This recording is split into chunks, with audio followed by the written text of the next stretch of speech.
Good afternoon, everyone. We're here back for day 4 of the South Africa West Indies series, rather. Half hour earlier than we normally on, so I think I'll send a tweet out in case people are expecting another 4 p.m. start. But here we are, and we see the West Indies are 15 for no loss.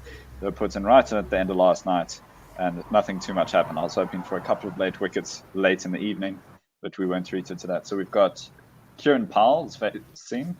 He's facing Kagiso Rabada. And at the non-striker's end is Craig Brathwaite. Rabada's come right arm over, lovely in-swinging delivery to the left-handed Powell, and it's just defended back up for a dot. Kieran Powell, listened to a good long podcast with him a couple of days ago. He's pretty interesting in that he has a career in life almost entirely outside of cricket. He hasn't explained exactly what it is, but he's not playing cricket for the money. He's just playing it for the passion. I think he's independently successful. He also tried to play baseball very briefly as Rabada continues. This one just beats the outside edge of Kieran Powell. He was also talking about the fact that he's married to a Sri Lankan woman, and they still go to Sri Lanka every year for Christmas, and he's played domestic cricket in Sri Lanka. And then when the West Indies went to tour Sri Lanka, he expected to at least get a call to offer some advice on how to play Sri Lankan pitches, or maybe a call-up, and he was given neither and a little bit miffed by that fact. But now he is back in the side. He came back into the side as a concussion replacement from Nkrumah Bonner in the first test. Now he's a permanent member with Nkrumah Bonner still out, as this one's left alone just over his off stump. So 3 dots so far. Kieran Powell's on 9 of 25. Craig Brathwaite 5 of 14. The West Indies 15 for no loss with a target of 324. They've chased down more this very year, but I still believe 324 is a little bit out of their range, but I'll be singing a different tune when there's suddenly 100 for no loss, and I'll be panicking a little bit. How long until we get the first wicket? It's going to happen right now. Oh, cool. Just almost. I thought there was a chance ahead. I'm synced up with you, so okay. I don't have my sage powers activated. My soothsaying talents are on hold for now. It's good to be back on air and to have some cricket. We had some false starts during this match, and there's quite a number of cracks in the wicket now. I heard it mentioned. I heard Hazeman was saying that he expects Maharaj may have a role to play, as this one's just defended up the crease again by Kieran Powell. There hasn't been a lot on offer for the spinners so far. We saw Maharaj do quite well, but the West Indian spinners, they had Rakeem Cornwall in the first test. He didn't do very much. And now they still have Roston Chase, although we'll see if they do. Well, he seemed to pull a quad yesterday, and we'll see whether he actually ends up coming out to bat for the West Indies. Final delivery of this first over of the 4th day, just straight through to Quinton de Kock, and that's a maiden to begin. Good pace. The spinners didn't. Brathwaite bowled himself a little bit yesterday, but the seamers were doing such a good job that it really wasn't needed at all. So we'll have to wait and see when Maharaj gets employed and if he gets employed. But hopefully our seamers can mimic the West Indies and also do some damage and be equally dangerous and difficult to face, which is exactly what I expect to see this.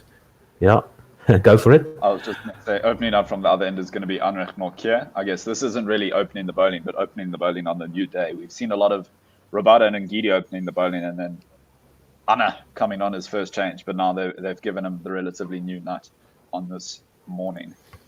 It looks pretty overcast still.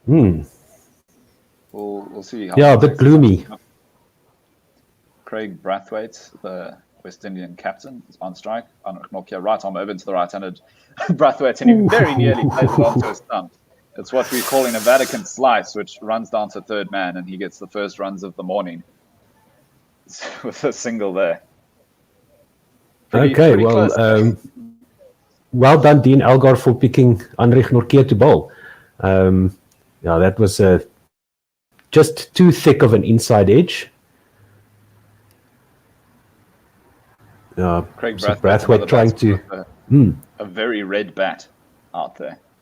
Lots of sixes. Yeah, he tried to play for the, play outside the line a little bit to try and avoid getting the edge, and then got the edge on the other end of his bat, the other side. He continues right arm over and just bounces the left-handed Powell. Powell doesn't even seem to see it. He just sort of does. He drops his bat a little bit and just lets it ping him. I didn't get to see whether he was hit on the arm or in the body. He has a little gesture there, opens his eyes with a funny face, sort of saying, "Yeah, I did not see that one."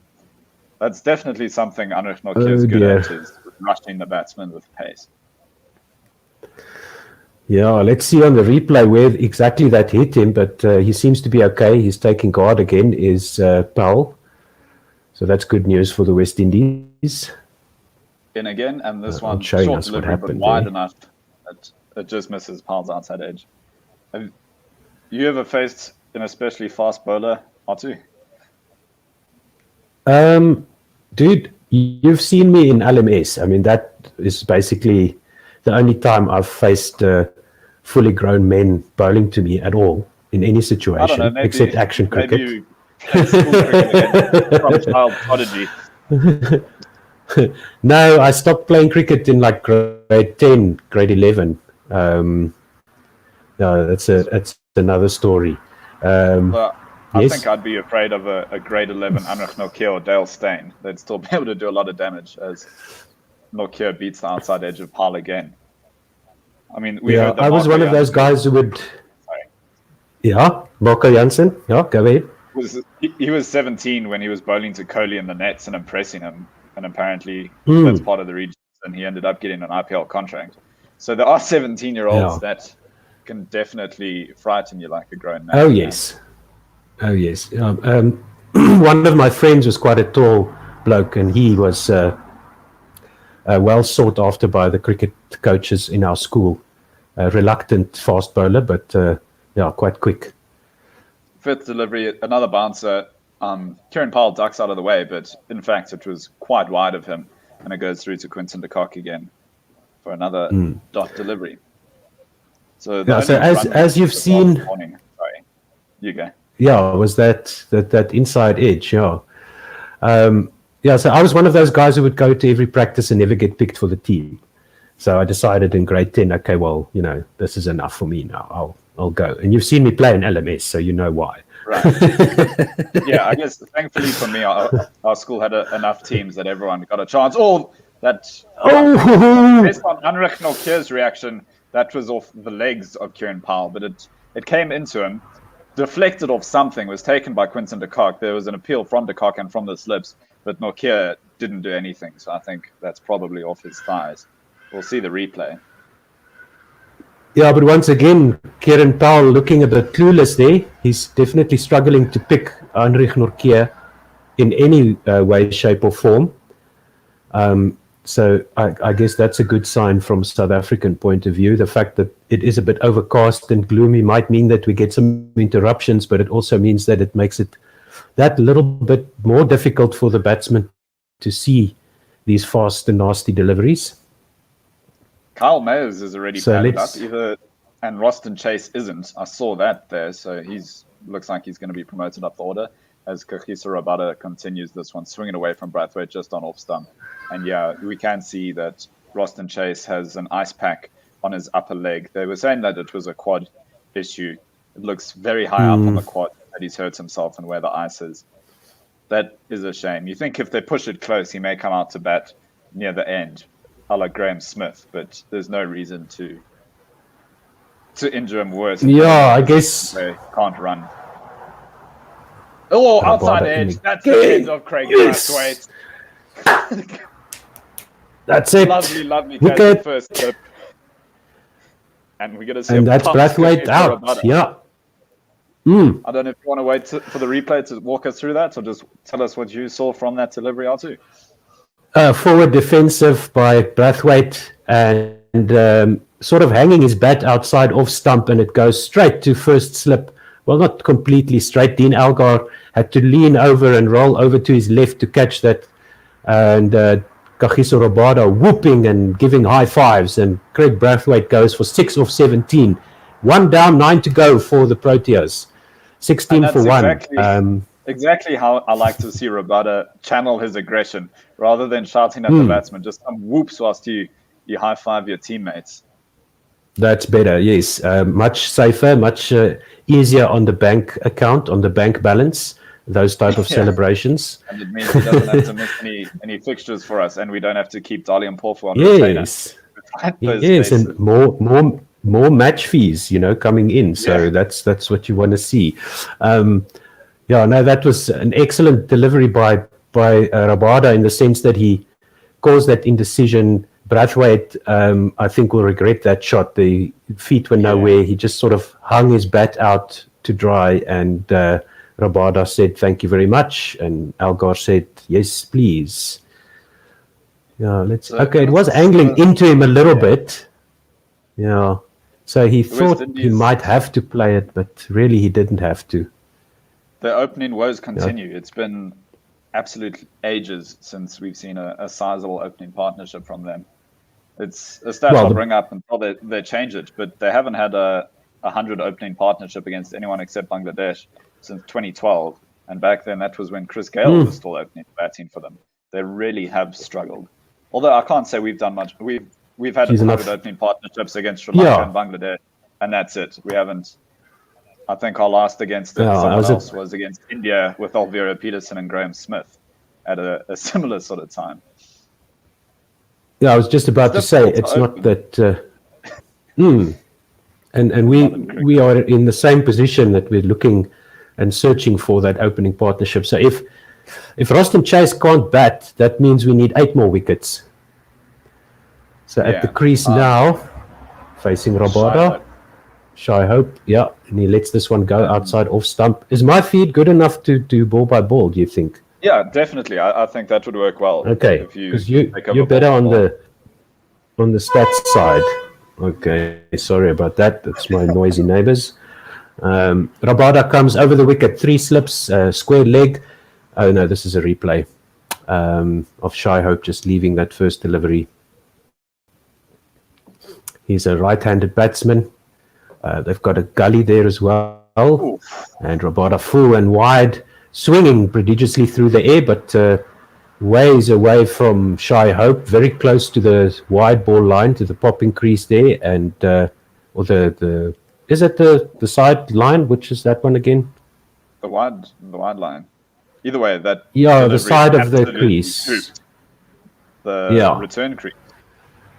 Return crease, yes. So that one almost went past the return crease, but inside the return crease, so no danger of a wide there. He comes in again over the wicket on the stumps. Very nice attacking delivery, and Shy Hope manages to squeeze this out to mid-on for no run. 16 for 1 is the score. And I don't know if they just do... It seems every day, at least every time I've checked, we've had the same wind speed in Grozalea. It's apparently 27 kilometers an hour again today, although they do say we're expecting up to 31 tomorrow. It's basically like living on the open sea. Yeah. Like Simon's So Rabada comes in again, outside off stump, left alone, wide outside off stump, left alone by Shy Hope, and there's no run. Target 324, West Indies 16 for 1, and that will be 7. How many overs have we got now? 9 overs gone, yeah. So current Powell on 9 of 33, Shy Hope on 0 of 4. Rabada has got 1 wicket for 1 run. And he's become the premier all-rounder. I think he's... Yes. He's put on middle with his 40. Oh, yes. And, geez, some beautiful shots in that 40 as well. Oh, yes. So Rabada's got 1 for 5 or 5 overs. And Andrich Nortje will continue 1 run, and the only run conceded in his first over. He goes over the wicket to the left-handed Curran Powell, who squeezes this one to backward point, and they take a quick single. Score moves on to 17 for 1, and Shy Hope will face Andrich Nortje for the first time. it's good that we're able to have this consistent stream of fast bowlers. Dwan Olivier looked like he was fulfilling that Anrich Nortje role for a while. Then he obviously decided to go play for Yorkshire. But we haven't struggled to replace him. Anrich Nortje has been a real godsend as the third seamer in this side. Yeah, well, I think Willie Fear was already on his way. He got the call up to the Proteas as a surprise. This one is outside off stump and a back foot drive through the covers by Shy Hope, and Rabada will hold this in thanks to the slow outfield. And they take a single, 19 for 1. Or no, they ran 2 there, excuse me, 19 for 1, and they took 2 there. Partnership building up. Kieran Powell, a man who's very much, as I was saying, been in and out of the side. I mean, he made his debut all the way back in 2011. So that's a 10-year test career, but he's only managed to play 42 tests in that time. Anrich Nortje, and this one ducks in and misses the off stump of Shy Hope narrowly. It bounced, it pitched about 2 stump widths or 2 wicket widths. It bounced well outside off stump and came in, just kept on coming in, was left alone by Hope, and it went through to Quinton for no run. And this is his second test since 2018, Kieran Powell.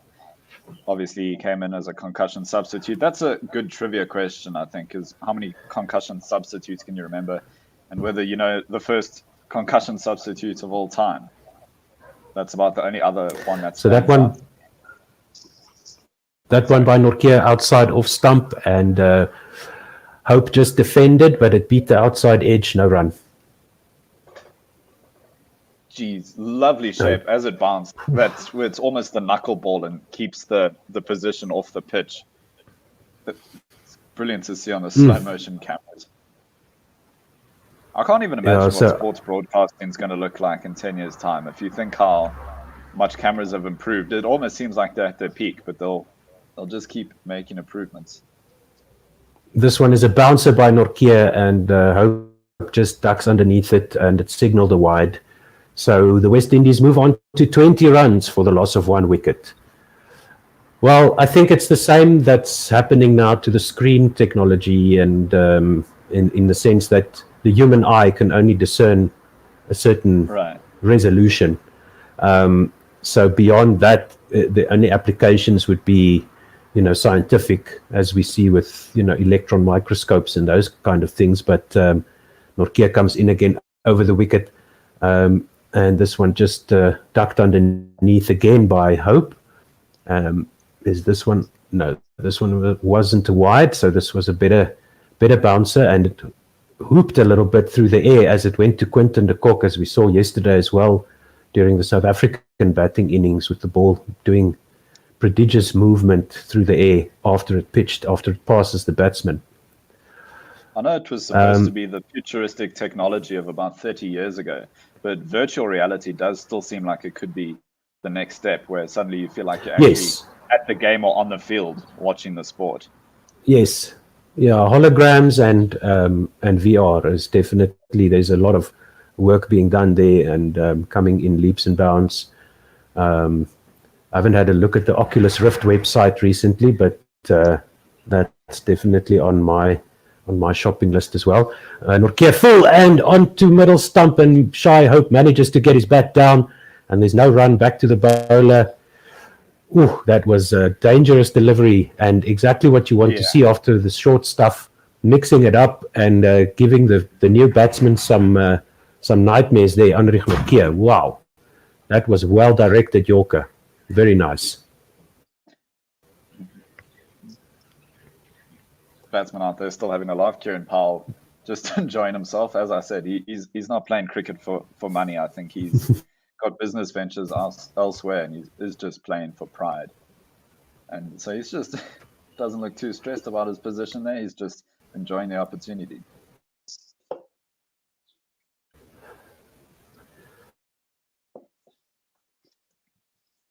I don't know if we've lost me or lost. Score is still 20 for 1. Sorry.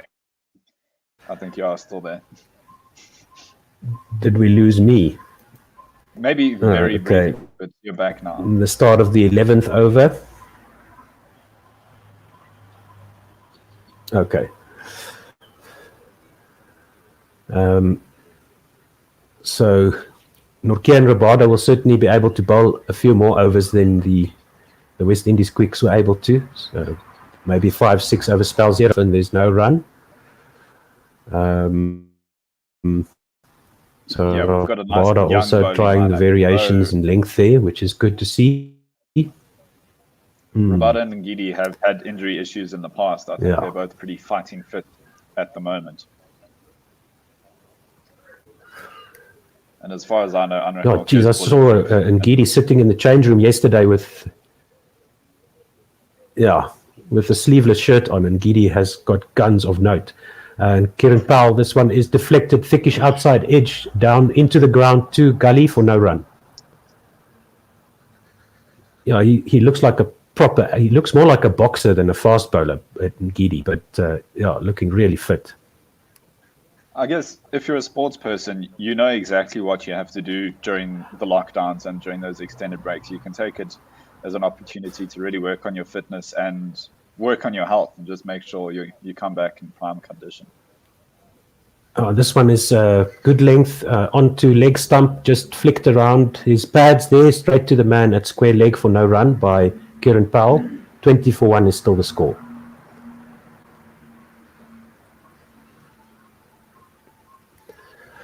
Yeah, it's been a tough time for these guys, and we saw how scratchy all of the professional sports people were when they got the chance to play again. But it seems that a lot of them took the injury break, in air quotes. Rabada over the wicket again to the left-hander, left alone outside off stump, no run. And I know that these conditioning coaches and people were in contact with them. Oh no, and Rabada's overstepped there. No ball signaled. So he's going to have to bowl that again. So they were given plans to stick to. Yeah. No, just finishing the thought there. That's it. Yeah. I was just going to say, Rabada, I was trying to read his expression, whether it was disgust with himself or just disbelief that he could have bowled a no ball, but he wasn't most pleased. Nice movement into the left-hander from Rabada this time, and just defended out to mid-off for no run. This one pitched on off and hit off for the right-handed bowler coming over the wicket to the left-hander. So that was an excellent delivery by Rabada.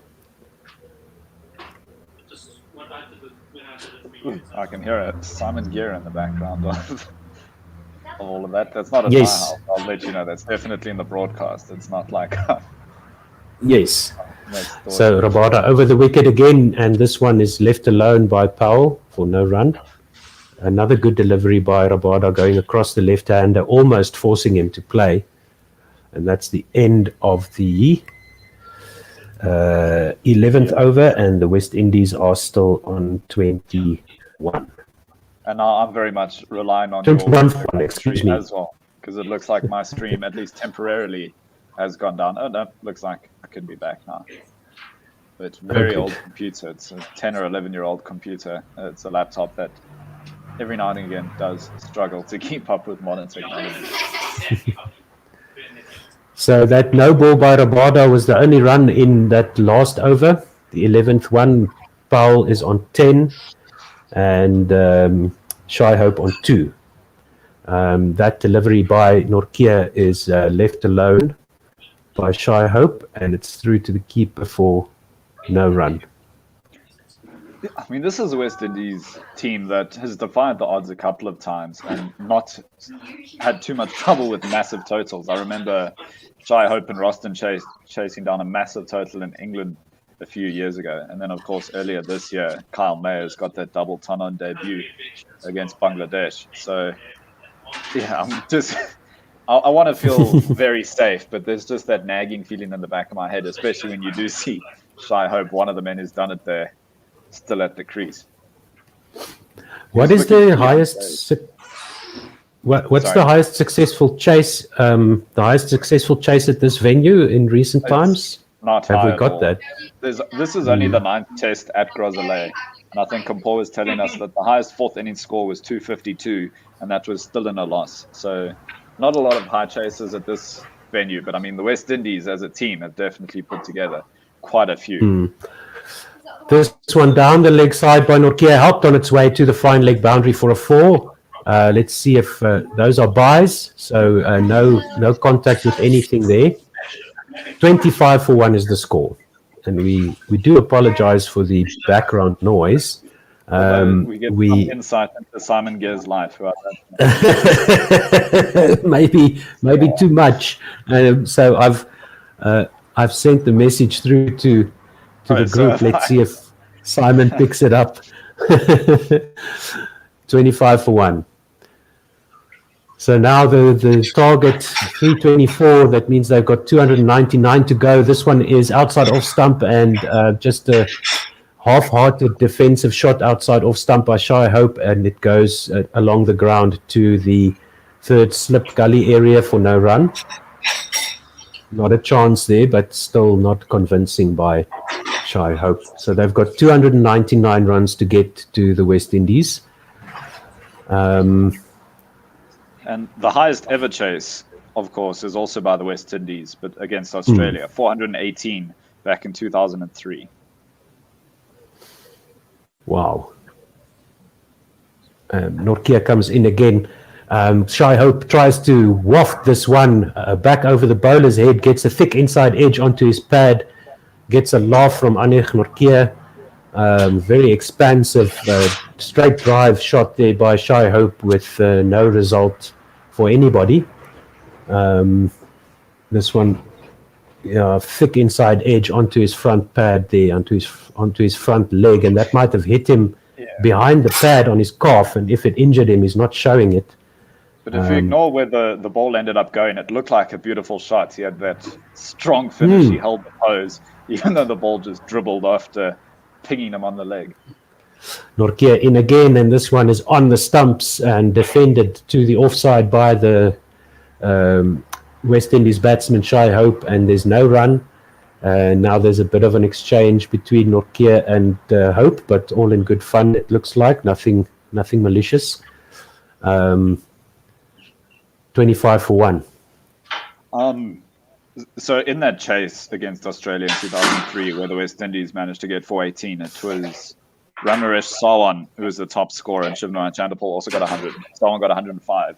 And Sawan's actually the player that Kieran Powell replaced when he first made his debut back in 2011. Although he said, he phrased it as not replacing, no one could replace Sawan, but he was the man who came in as Sawan went out. Okay, they've got a leg slip in now as well. 3 slips, a gully, mid-off, square leg. So let's see. Nortje comes in again to Shy Hope, short and outside off stump, and just travelling over off stump. Shy Hope drops his hands and lets this one go through past his shoulder to the keeper for no run. Either Simon is doing dishes or is breaking something really expensive. 25-1 is the score. It's being clattered together. I think if you have any guesses as to what that sound is, we can do a sort of 94.7. Guess the mystery sound.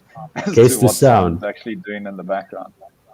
Speaking of audience interaction, tweets. Have we got tweets? That we do have is Tim the Cricket Guy just asking people to send in their predictions for the day. And as of yet, we haven't had any. I imagine we'll have a lot of similar opinions. It'll just be how long they bat for and how many the West Indies score before hopefully they find themselves all in the dugout.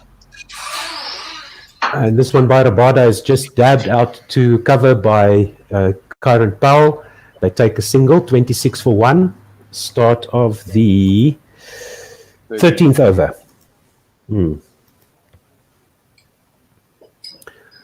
And that moves Kieran Powell onto 11 without losing his wicket. And South Africa, we think, need only 8 more wickets, with Roston Chase being injured. But yeah, probably one. Rabada in again, and this is a nasty bouncer that gets some contact with the batsman there, Shy Hope, the right-handed batsman. There's a big appeal. What for? I'm not exactly sure. Somebody must have caught that because it was too short to be an LBW, I think. Let's see the replay. Algar is signaling that they will review. So my guess would be that figure that this was one out. caught by somebody. And so that, Rabada is signaling that the batsman defended that bouncer, and it must have caught a glove or a bat handle or something. Let's see the replay now. Short outside off stump goes and hits Shy Hope on his gloves. I think Nothing it's on else arm guard. that. I think it might be off his arm guard, although we'll see if it Oh can yes, hit the I glove can see on the arm way. guard bouncing there. Yeah, There's a might have chance it hit flicked the glove. on the way to the arm guard. Yeah, Mm. lovely cross seam delivery there, which just spiked up into Shy Hope. Is that Hardy Dog? Okay, so your let's house was that see. also a mystery Simon? The Hardy Dars are here. The Hardy Dars are here okay. at my house. There's a few high trees that they enjoy utilizing for various activities around my house. And we do have a tweet whilst we wait for this decision. Let's see. There we go. There was contact with the glove. There was contact with the glove before it hit the arm guard of Shy Hope. His left hand is guarding his face. In that photograph, he is dabbing the old dance move made famous in the NFL. And that's the end of out. Shy Hope has to go. Yeah. So the Windies lose their second wicket. It's 26 for 2. A chance to come on, but that's a get out. Shy Hope's gone, and Get we have out, our get first. out, get out. Yeah. Not getting nearly that close. I have no singing ability. So Shy Hope was caught by Markram, bowled by Rabada for 6 of 16 with 1-4 and a strike rate of 37.5, 26 for 2. Just 2 runs for Hope, 2 of 16. And sorry. The second wicket of the morning, we have our first tweet, not from Tim, and that's from Linux Slayer, who says, well, it's raining in Southampton, so I get to join you for a morning session. Could be worse. Indeed. Yeah, yes, see, that Southampton test is... No, go ahead, Carl Meyers. He's going to be the new man at the crease. He obviously exploded onto the scene with that 210. He hasn't had the best series against South Africa and Grazalea, but still averages 48.7 with the bat. And he's had a good series with the ball against us. So he looks like a decent long-term prospect in the all-rounder role, at least the seeming all-rounder role. 27 years old, which is a little bit old to make his debut, especially when the West Indies give a lot of players chances when they're very young. But 27 still means you have a decent few years ahead of you. So, and I like his attitude. I like the way he plays the game, hard but fair. He really impressed me that one evening he was bowling and really fired up the West Indies. The whole team got fired up because of him. Rabada now to Meyers, and this one is full on the off stump, full toss, and is given LBW. Carl Meyers has been given out LBW. Is he going to review that? It definitely. Oh no, they've signaled a no ball. Okay, so Rabada has overstepped. So there's that's the end of that. That was a surprise full toss there by Kagiso Rabada, and his foot just clipped the line. But no, that's a no ball. Like that before. I've definitely Yeah, and seen he him knows bowl it. for delivery bouncing. Yeah, he knows it. He's hanging his head in shame, kicking the ground there, or just kicking his foot into the ground a little bit there in frustration, because this is not the first time this has happened to him. No. And that would have put him on a hat-trick as well. Yeah. And you can see they were celebrating and congratulating him, and then somebody pointed out to him what the umpire was doing, and that's the end of that. So Rabada in again, another full toss on off stump. This time Myers does get it away to the onside, backward of square, and they take a single. So that's 28 now for 2. After the no ball gave them the extra delivery. And here comes the ice cream man. So I apologize for the background noise that I'm contributing to here. It will make all our listeners feel like they are in South Africa. They've got the Hardy Dars, they've got the suburbs with the ice cream man. It's the whole experience. You get to be in the room with us. Yes, and this is a proper ice cream man. He's got a bicycle with the two wheels and the ice box in the front, and he just needs the umbrella, the beach umbrella holder, and Rabada comes in again, wide outside off stump, going across the left-handed Kieran Powell, who lets this one go through to the keeper for no run. So quite an eventful few deliveries there, 28 for 2. And Rabada has got 2 for 9. Two more to go in this over, I think, after the no ball. Trying to finish the different sentence. He's got 2 for 9. Yes, you're right. Could have had 3 or 4 there. Yeah, all the alternate timelines that come up with the decision like that. You don't know this how one many is more wickets. full and on off stump for Kieran Powell, who just defends this out to mid-on. There's a shy at the stumps, but I think they are home safe there, the West Indies batsmen. And 29 for 2 is the score after that single. So let's see how close this was. Mid-on comes in, swoops in, throws in, but they don't show us how close that was to being an actual run-out. At least Rabada can't spoil that wicket with the no ball. Right. Shame, man. He must be feeling horrible. Wicket and left alone outside off stump, no run.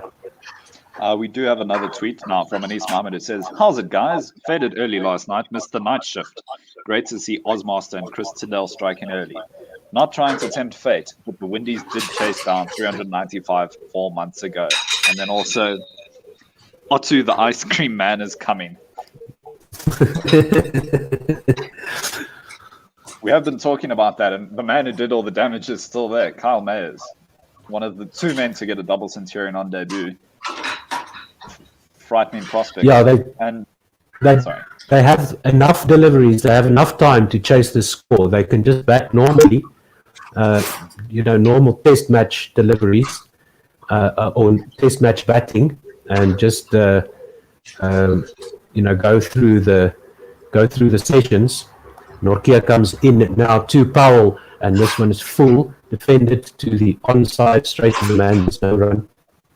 If they can keep wickets in hand, they can make it. I was going to say, Rabada best not try those full toss deliveries to Kieran Powell, who did have a very brief baseball career in the middle of his cricket career. I think he might be able to put it out the park. He also credits that he had a very good arm in the field for a while, and he said that was all the baseball training that he was doing, that he was just able to get his throwing speed way up. Yeah, Nortje over the wicket to the left hand. This one is short, and Kieran Powell just didn't know how high that would bounce because it went past his shoulder there, even though it was quite short. And there's no run, 29 for 2. And this is now... Okay, that bird is not mine. That's not mine either. So, that does not sound so this is the 14th over. Have a pet parrot or something. Almost sounds like a kookaburra. A menagerie. One of my friends had Kieran Powell. kookaburras in an aviary when I was growing up, and anytime you slept over at his house, 3 a.m. they would start going off, and he was able to sleep through it happily. I could not do the same. This one hits Kieran Powell from Nortje coming around the wicket, and it looked like it caught him on the hip there, but he's hiding any discomfort that he might be experiencing at the moment. And there's no run, 29 for 2. Maybe that's 3 the balls planet to attack from the South Africans. They've been peppering with the short stuff and also just straight up full tosses. Yeah, which is a decent tactic. It's worked for us before. And with this pitch starting to misbehave a little bit, that's a good tactic, I think. Nortje around the wicket now to Powell short, and he tries to flick this backward of square on the offside. He does so. They take at least 2, and the ball makes it to the boundary. Maharaj wasn't able to haul that in, and that's a 4. So 33 for 2, and a 4 to Kieran Powell. Didn't look in control of that at all. Tried to play a he cut seemed shot just a there, little but it bit was rushed. too close to his body. That could easily have gone to either backward point or gully, but it went dissected them perfectly and made it to the boundary. Yeah, it seemed like it was just a half foot faster than he expected, and he was ready for the cut, and then suddenly it was upon him. But yeah, still managed to get it away. Almost looked like a ramp shot there in the end. So close was it to his chest that he played it. Nortje comes in again over the wicket to the right-handed bow, and this one is driven, but it's just straight to, or just bobbles out to mid-off for no run. If the Dill scoop is named after Dilshan, is the ramp shot named after Ravi Rampal? Yes, maybe. I don't know. I trust your information not. there. Definitely not. 33 for 2.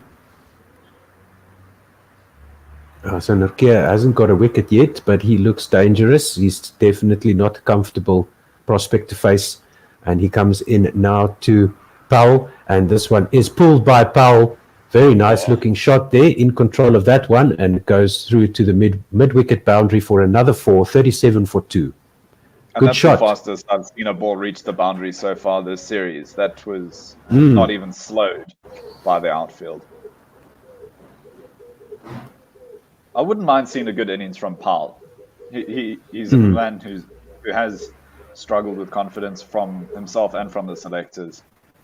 But I also like seeing our bowlers rip apart the opposition and getting their bowling averages down. We can leave him stranded on 99. How's that? How about that? Some of those houses look so high up on the hill that I can't imagine you can drive there. It must take ages to wind up the hill to actually get to where you live. Yeah, there's too much foliage. You can't see where the roads are. Rabada to Meyers, who also plays a very nice pull shot from outside off stump, and the ball makes it to the boundary at mid-wicket for another 4, 41 for 2 now. Yeah, you see, these guys are dangerous. They can bat.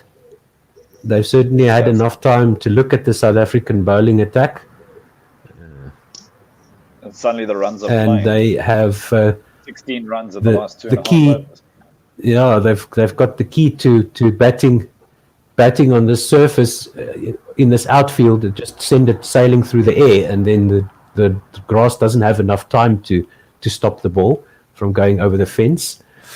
So Meyers, both left-handers here. Rabada came over the wicket that last delivery. He's coming over the wicket again. 3 slips and what looks like 2 gullies here. Rabada wide outside off stump through to the keeper for no run, left alone. We have a tweet from Anis Mohammed. I may have misspoken, but saying that why are people saying that Meyers is one of 2 people to score a double century on debut? He was one of 2 this year, yes, but there were 7 overall. One of them by the underrated, underappreciated South African Jacques Rudolph with 222. Yeah, that's definitely something. I didn't know it was 7 in total. I know that it had been done quite a few times more than just the 2 that we've seen this year. I think I'll have another look, but I think Jacques Rudolph's is the 2nd highest score on debut of all time, after someone from ages ago. His name started with E. I'm going to have another look. Yeah, this one left alone by Meyers, I would say, but it beats the outside edge. Rabada goes through to the keeper for no run. That looked enough to miss the outside edge. It was Ari Foster who got 287 on debut. But both Meyers and Conway scored more for England. That was all the way back in 1903. Oh. Meyers this time tries another pull shot, but the ball just moves away from him across the left-hander through to the keeper for no run. But another powerful-looking pull shot by Meyers with no connection. Jacques Rudolph, of course, got that 222 on debut, but he also only batted once in the match, which means that if you go match totals rather than innings totals, Conway beat him by 1 run because he got 200 and then a 23, and Kyle Mayers got 40 and 210 not out. So both Meyers and Conway outscored Rudolph on debut, but did get twice as many innings to do so. Yeah, that was a funny one, Jacques Rudolph. Rabada over the wicket, and this one is just defended back down the pitch by Meyers for no run. 41 for 2, one ball to come. I don't recall exactly what the circumstances were. Yes. I was going to say it's a difficult list to put together, but people who got their highest scores in their first ever match, because Jacques Rudolph, started with the 222, but then, I mean, that's a difficult one to overcome. You've set high expectations, and he did get 6 test hundreds, but was never able to get 222 or anywhere near there again. This is a beautiful ball by Rabada, pitches on off stump, hitting off stump, and Powell just manages to get a inside edge on this one. And that was Meyers, because that's the end of the over, and they are 41 for 2 after 15 overs. Are the West Indies. South Africa need, we think, 7 more wickets because of Roston Chase's injury, and the West Indies need 283 runs to win the second test here between the West Indies and South Africa at the Darren Sammy Cricket Ground in Grozele in St. Lucia. If you'd like to remember the story and the context of Jacques Rudolph's double hundred, it was when South Africa toured Bangladesh in 2003. Okay. And he came in at number 3, and he scored 222, whilst Boeta Dippenaar at the other end at number 4 scored 177. And South Africa managed to get to 470 for 2 declared. And were able to knock Bangladesh over twice before they got to that score. And so they won by an innings and 60 runs. Okay, so and Rabada comes into Powell, and this one is flicked. Ngidi. Ngidi replaces Nokia. He comes into Kieran Powell, who flicks this one off his hips down to fine leg for a single. 42 for 2. So the selectors didn't attach a lot of weight to that double century by Rudolph, and he didn't play a lot of test matches after that, if I recall. He couldn't quite match that. He managed to get 48 tests, which is okay, but definitely started strong. I'm thinking of then. I'm confusing him with someone else then. So he followed it up with a 71, but his last few innings, I don't think he can complain about not making the side in the end. He didn't score 100. And looking at this, no shot offered. Ngidi to Meyers hits him on the pads, and Meyers left this one alone, but it came back into him from Ngidi coming over the wicket, and nice movement off the seam, but way too high. It hit him on the thigh pad there, just way too high. But a nice inducker by Ngidi, pitching on off and hitting middle almost, or pitching on middle and off. But very nice shape there off the pitch. I do apologize. I was thinking for 1 second, why is Rabada bowling again? And it was they've given him. I'm quite a way away from the screen. Ngidi to Meyers. This one pops up into the air, but that was off the pads. Not much excitement there. So Ngidi getting the ball to shape in off the pitch. He's coming over the wicket to the left-hander. He's pitching the ball on middle and off, and it's coming back inside into the pads, into the stumps of the left-handed Kyle Meyers. And square leg was almost in business there, but all of that was off the pads. Yeah, I'm looking through Jacques Rudolph's sort of cumulative average, and you get to see how his average obviously started very high and then slowly went down. So he averaged 40 after 28 tests, but 35 at the end of his career because he had an average of 28 in his last 20 tests. Thanks for that. So Ngidi put this one onto the leg stump of Meyers, who just flicks this down to square leg, backward of square, and they take a single. 43 for 2 is the score now. Let's just confirm that. How many runs did they? Yeah, so it was a leg by there.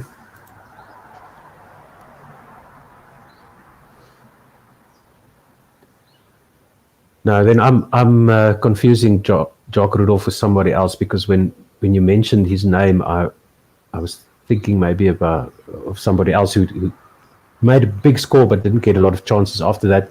This one is flicked off the pads. Out to mid-wicket for another single. 44 for 2 is the score now. 1 ball to go in Ngidi's first over of the day. I can try crack the code, but also if any of our listeners have ideas as to who Artu may be thinking of, definitely send them in. Because I remember that there was a lot of people that were calling for his head and saying that he's not up to standard and he's not up to scratch and but anyway. Ngidi comes over the wicket to the left-handed Mayers, who leaves this one alone, and it goes almost to first slip there, but also moving away from the left-hander. And that is the end of Ngidi's first over in this spell. Ngidi has now got 3 overs, 7 runs without a wicket. So Rabada at the other end, 8 overs, 3 maidens, 14 runs and 2 wickets. Yes, sir. So looking at this, the way to try crack the code is I've gone for South African batsmen who've scored 100 and then sorted them by who's played the fewest tests for South Africa, and then all post readmission. So Stephen Cook has 100 and he played 11 tests, but obviously he only got a chance very late in his career. Stiaan van Zyl played just 12 tests and managed to get 100 during them. Kepler Wessels played 16 tests. Andrew Hall played 21 tests. He has a test 100. This one outside off stump by Rabada, left alone by Kieran Powell through to the keeper for no run. And then just to complete the figures there, Kieran Powell 21 off 53 balls now, and Palmer 13.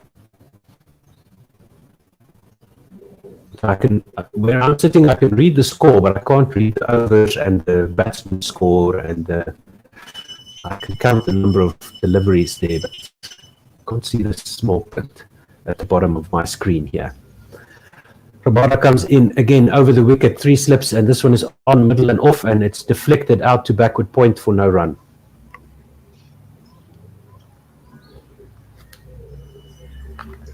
Another tweet from Anis Mahmoud, who says, "We cannot talk about Rudolph without mentioning the outside meddling regarding his selection. After that, he, rightly so, signed a Kolpak deal, and it ruined 2 careers in the process." I'm not fully familiar with that story. I can try find it unless you have any memory of it, Artu. No. Rabada over the wicket, this one on middle and off, and driven out to mid-off for no run, straight to the fielder. Yeah, but there's something that rings a bell about Rudolph's career, but I wasn't as deep into the cricket world as I am these days. Guerrilla Cricket South Africa having forced me to become a bit more of a serious cricket fan instead of the casual one. It looks like it was from this an issue between selecting Justin Ontong and Jacques Rudolph, and I think Ontong was selected something like that. Circumstances and soured. This one dabbed into the offside by Powell, and they take a quick single, 45 for 2.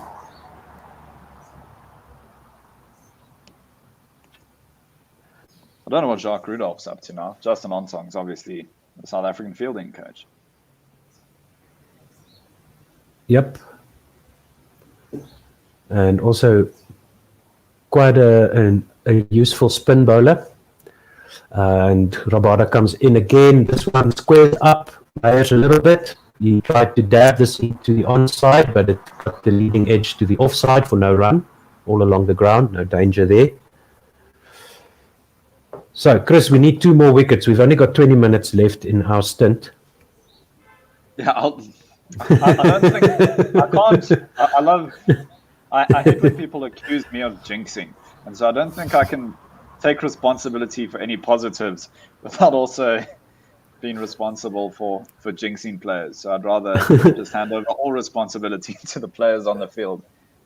Rabada wide and full outside off stump. Nice drive there, cover drive by Carl Meyers into the extra cover region where it's fielded by Rassie van der Dussen. They take 2 runs.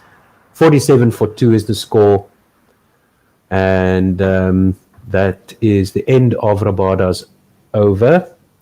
He has now bowled 9 overs for 17 runs, 2 wickets, economy of 1.88 with 44 dots, conceding a 4. Lungi Ngidi will bowl his 4th over now. And he has conceded not many. 7, I think. Yes, no wickets, 7 runs. So let's see what he can do here for South Africa. He comes in now, right arm over the wicket to the left-handed Powell, who drives this one full outside off stump. A very nice looking shot there. And this one does make it to the boundary at mid-off, long off. And that's a 4. Nicely timed shot there by Kieran Powell. Deserves a bat sponsor after that. Or Kieran Powell. Out there with a nude bat. Mm. I think we've only seen one that one went to so far from the West Indian batsman. Deep extra cover. Across all and the 50 is up for the West Indies, 51 for 2 with that shot. And that went to extra cover, not long off.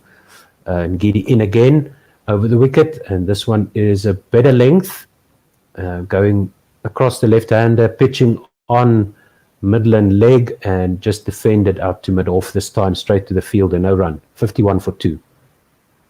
That also takes Kieran Powell to 26.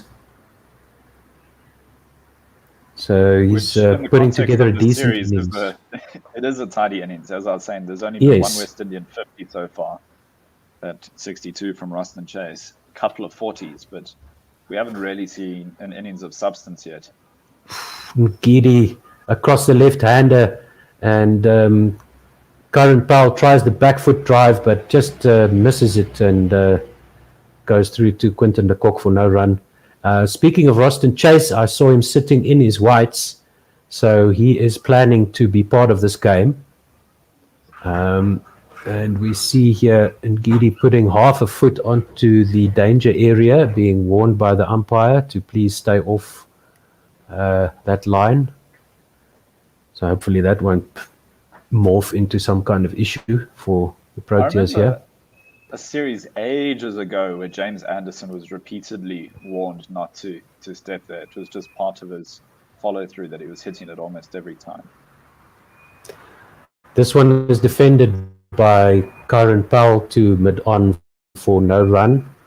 Pitched outside leg, just defended on his leg stump, no run. Yeah, I think I don't recall watching that match, but I think the umpires, if they get the idea that it's being done deliberately, they might act a bit more harshly. But that's one of those things in cricket that happens sometimes. Some people get a little bit more leeway than others. And Ngidi in again. This one is left well alone outside off stump, going across the left-handed Kieran Powell, and there's no run. 51 for 2, 1 ball to go. We suddenly see Maharaj getting some real turn out of the footholds. We do know to thank Lungi Ngidi. Yeah, like I said, he had like half a foot on the red line that they showed on the pitch there. Some big feet and a heavy man putting weight through them. Indeed. So Ngidi in again, right arm over the wicket, 3 slips waiting. And this one is defended, beats the outside edge. And that's the end of the over, 51 for 2. Yeah, he must go through bowling boots like nobody's business. I know professional fast bowlers do tear through them at a rate that no amateur cricketer would be able to afford to replace them at. I'd imagine especially someone like Lungi Ngidi's put in a fair bit of wear and tear through those shoes. We saw recently, I think it was Ryan Burl, the Zimbabwean cricketer, just appealed to Twitter for shoes because he was struggling to maintain it, and he ended up with the Puma sponsorship. Puma just responded to that call and all. It also made New Balance look bad because he was wearing New Balance shoes before and sort of atted New Balance, hoping that maybe they would step up. But instead, Puma hijacked the whole thing. And yeah, opportunity missed there. there was talks of him being reprimanded by the Zimbabwean Cricket Council because of that, as we see another bowling change. Yep, Vian Mulder goes into Kyle Meyers, right arm over the wicket. This one is just dabbed out to square leg for no run. So can Mulder repeat the heroics of the first innings in this match? He Then we might an have to wait for the exceptional rest of the bowlers to spell. get a few more wickets, and then Mulder can just come in and wrap up the tail tidily. 3 for 1 really is spectacular. I remember Jacques Callis taking 3 for 3. Watching some replays of that. Mulder comes in again now to Meyers, and this one is just defended back down the pitch to Mulder for no run. They've got a leg slip in. So nice attacking field as well to back him up. And maybe giving away the plans a little bit as to where he's going to put it with the leg slip. Or just not trusting the wind. Chris, would you mind taking ball by ball just for a second? I just want to check something on my side here. No worries. So far, Vian Mulder's bowled 2 deliveries. Yeah, 3 slips, gully, leg slip, and this one does stray down leg. Whether that's on purpose to try and get the leg slip into play or otherwise, I don't know. But Mayers has no reason to play at that, as it goes straight through to Quinton de Kock for no run. So 3 dots so far. Mayers is there on 7 off 18. Kieran Powell, the other man, 26 off 62. And Mulder's got hair that's been cut quite well. So I don't know if he's been seeing the same barber as the rest of the South African side. I know that they've been doing a bit of cutting each other's hair. And we've seen Anrich with a shaved head and Lungi with a questionable hairline. As this one's on the pads of Kyle Mayers. There's appeals from all the slips, including the leg slip. But Vian Mulder himself isn't that interested, whether he thought it was pitching outside the line or perhaps going down leg. I don't know. But he's bowling right arm over into a left-handed batsman. So getting those LBWs can be a real challenge unless you're moving it monumentally, allowing it to pitch in line. As that one probably pitched just outside leg, and so there's no risk there. And it might have been going down leg as well. But so far, 4 dots in this over, all a little bit down leg side as he's continuing right arm over into the left-handed Mayers. This one, Mayers just gets on the back foot, drives it beautifully. It won't make it to the boundary because of that slow outfield and because of that very fast Keegan Peterson, who left Keshav Maharaj in his dust. They were both chasing it down, and Peterson overtook Maharaj there. It does mean that Kyle Mayers ended up getting 2, and he'll retain the strike for that final delivery. And it's clear that Vian Mulder had the right idea, not appealing that one, very much pitching outside leg. Just the one delivery left. I wonder who the fastest runner in the team is now. For a long time, I think JP Duminy and AB de Villiers were the front runners. Now Keegan Peterson definitely has some legs on him, as this one strays down leg again. It's picked up by Quinton de Kock, and there's no run. So 2 of the over. At the end of 19, the West Indies are 53 for 2. Powell's on 26 off 62, and Kyle Mayers is on 9 off 21. And we do have an Otto back. Yes, one standard Otto is back. 53 for 2 indeed. Thanks, Chris. My laptop decided to choose the weaker connection that I have available right now. So how many runs did Vian concede there?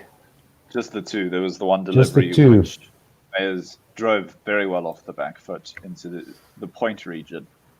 Yeah, he was strained down leg for most of it, but those down leg side deliveries weren't going for runs. As soon as he put it on the offside, he was punished as Lungi and Giddy's back into the attack. Yeah, that one was wild. Back foot drive type of cut shot by Kieran Powell, and through to the keeper for no run, beats the bat. You can definitely tell the difference in pace between Mulder, who's obviously a class bowling all-rounder, but the difference between him and the out-and-out pace of Ngidi, Nokia, and Rabada, that does seem to be rushing the batsman. Yeah, and that's what creates the opportunity for Mulder, because if you're struggling against the quicks and then a guy like Mulder, fast medium comes on, you're thinking, okay, this is time to cash in. Ngidi in again. This one is on leg stump, just flicked out to square leg, where it's fielded straight to the fielder there for no run. And he does get decent movement. It's not like he's doing nothing. It's moving a lot in the air and off the pitch. Not so much in that over, but I mean, we saw that very clearly in the West Indies first innings. Oh, yes. And I think even though as South Africans, we had Vernon Philander for so long, who showed us that you don't need to be fast to take wickets. I still think we hold fast bowlers and just raw pace in such high esteem that we want everyone to bowl 140, even if we know that it's not necessarily the only way to get wickets. And Giri in again. This one goes across the left-handed Karen Powell through to the keeper for no run. Just a defensive shot there that missed everything. 53 for 2. Anis Mahmoud says the Proteas need to find a way to build pressure. Going to be tough with the Windies having all the time in the world to get the runs. And I guess that's true. Agreed. There's no pressure from that side. There's maybe pressure just in the sheer amounts of runs that they'll have to get. But yeah, they're not rushed in any other way. They can definitely afford to see out this new ball as it's already 19 overs old, and then perhaps capitalize in the middle overs. Yep. And Giri comes in again. This one is left alone outside off stump, and there's no run. Quinton de Kock fumbled that one for no reason. That's worrying. Thankfully, it was nowhere near being a catch, as it looks like Lungi and Gidi's been reprimanded again for treading on the middle. Umpires second warning. Oof. That would be Lungi would make the game a little bit more interesting if we suddenly lose Lungi and Gidi as a bowling option. No, it won't. Just come around the wicket, Lungi, and then it'll be okay, I think. We'll just pick a wider line. Let's see. No, this time he's definitely stepping on it. This time he put a whole foot onto that area. His follow through is just needs to straighten his follow through, but it's difficult bowling over the wicket to the left-handers because that's the line that you want. He comes in again, and this one is also left alone through to the keeper for no run. And I'm keeping an eye on his feet, and I think he was all right there. He managed to get out of the way pretty quickly. But good eyes from umpire Brathwaite. There's so many different things that you have to keep in your mind at the same time as an umpire. Even though they've lost the front foot no ball responsibilities, you have to be super aware of your surroundings. Yeah, so he's going to have to take the Makaya and Tini line here to the left-handers coming wide of the crease and pushing the ball through across the left-hander. He comes in again now in Gidi, and this one is on middle and leg, flicked out to mid-wicket where there's a fielder and there's no run. 53 for 2. End of the over. Linux Layer says, so Germany's ruling centre-right party released their election platform today, and they are both for saving the climate and also against taking any steps that might save the climate. You couldn't make that up. Nice one, politicians. Yeah. Go. I think I'm sure I've got the best political takes as just a 23-year-old with very liberal ideas. But I think lots of parties know what they're supposed to say, and everyone wants to save the environment. But yeah, Mulder in 2 mayors, and this one is pulled across to the square leg area where it's fielded. Not sure who that was, but they take a very lazy single. No, they ran 2 there. 55 for 2. The second run was very leisurely taken there. Things like that, obviously South Africans do care about the climate, but it's often almost an individual responsibility. I don't think any of the major parties have any climate plans as part of their central things. We've got a lot of other issues which have far more sway in this country. Yeah, the big thing for us is the electricity supply issue. This one by Mulder is defended outside off stump for no run. So there are, I've seen some statements about, allowing people to generate solar electricity or electricity using solar power in a country that averages 255 cloudless sunny days a year in most of the country.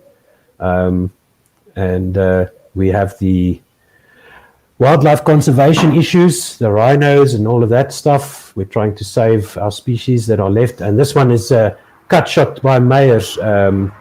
This one gets an under edge through to the keeper. Not convincing at all. Quinton de Kock, as he just flicked it between his legs to the first slip. I don't know if you saw that clip of Sail Sharks fly half AJ McGinty a few weeks ago make a very similar pass. Yes, trying to keep the slips on their toes and making sure that they're awake. A famous rugby pass like that. Mulder in again to Meyers, this one down the leg side and nothing on it, through to the keeper for no run. And then we've got some, I've heard some mumblings about recycling.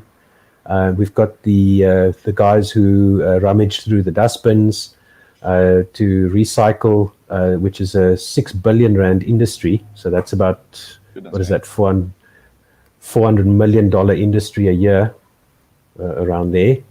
I'm not sure, but anyway, this one is defended back down the pitch by Meyers. There's a half-hearted appeal for LBW, but there was some bat involved there, and there's no run. So we're almost at a point where we are actually recycling a lot of material before it gets to the landfills. That was an inside edge onto the pad that saved Meyers there, because that one was going all the way through to hit middle and off stump by Vian Mulder. Very nice shape off the pitch there by Mulder. He comes in again over the wicket, and this one is whipped off his hips by Kyle Meyers. Races to the backward square leg boundary for another 59 for 2. Good shot. Yeah, good finish to the over for the West Indies. Vian Mulder very disappointed with that. You can see he was frustrated with himself. No. Yeah, and then we have issues with the wastewater recycling plants. A lot of our municipalities are struggling to recycle water, to put clean water back into the river systems. And then, of course, we all know about Cape Town, and the Gauteng area also almost ran out of water a couple of years ago. We do have some issues, but those are not top of mind in our politicians' mind, for sure. Just on the Gauteng water thing, it's a fact I need to double check, but it's something that Johannesburg's either the biggest or definitely one of the biggest cities in the world not built on a major river.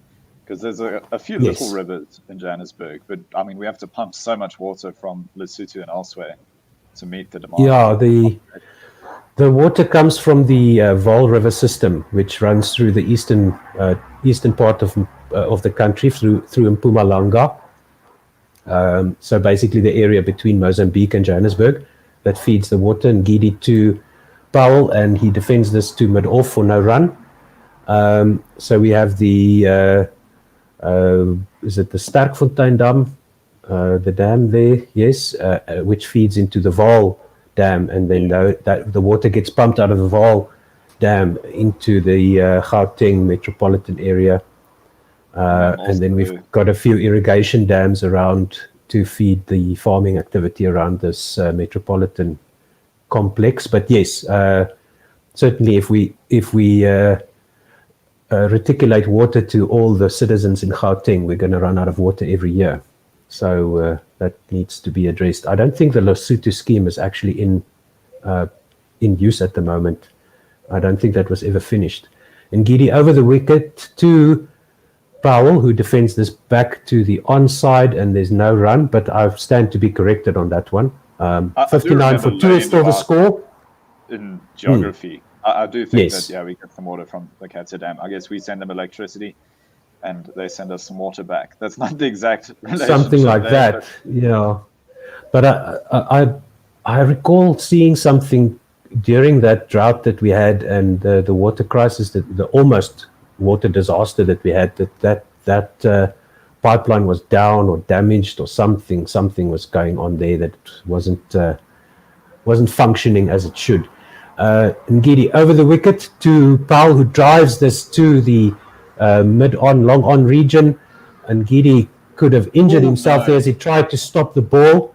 and he's down on his haunches now. They take at least a single there, 60 runs for 2. Yes, they took a single there. One of the fingers on his left hand seems to be in pain. It looks to be in a lot of pain. I guess it's a good thing that it's his left hand, but sometimes it hurts a lot at first and they get a bit better. We'll see exactly how he fares over the next few minutes. Let's see here. Yeah, he tries to get down to his left as the ball races past him. Might have just clipped his palm there. It looks like it hit him on his palm, on the little finger side of his left hand. So it looks like it's he's just up and running again. Yeah, he's turn to the top of his crease. Suck it up and walk it off, man. Come on.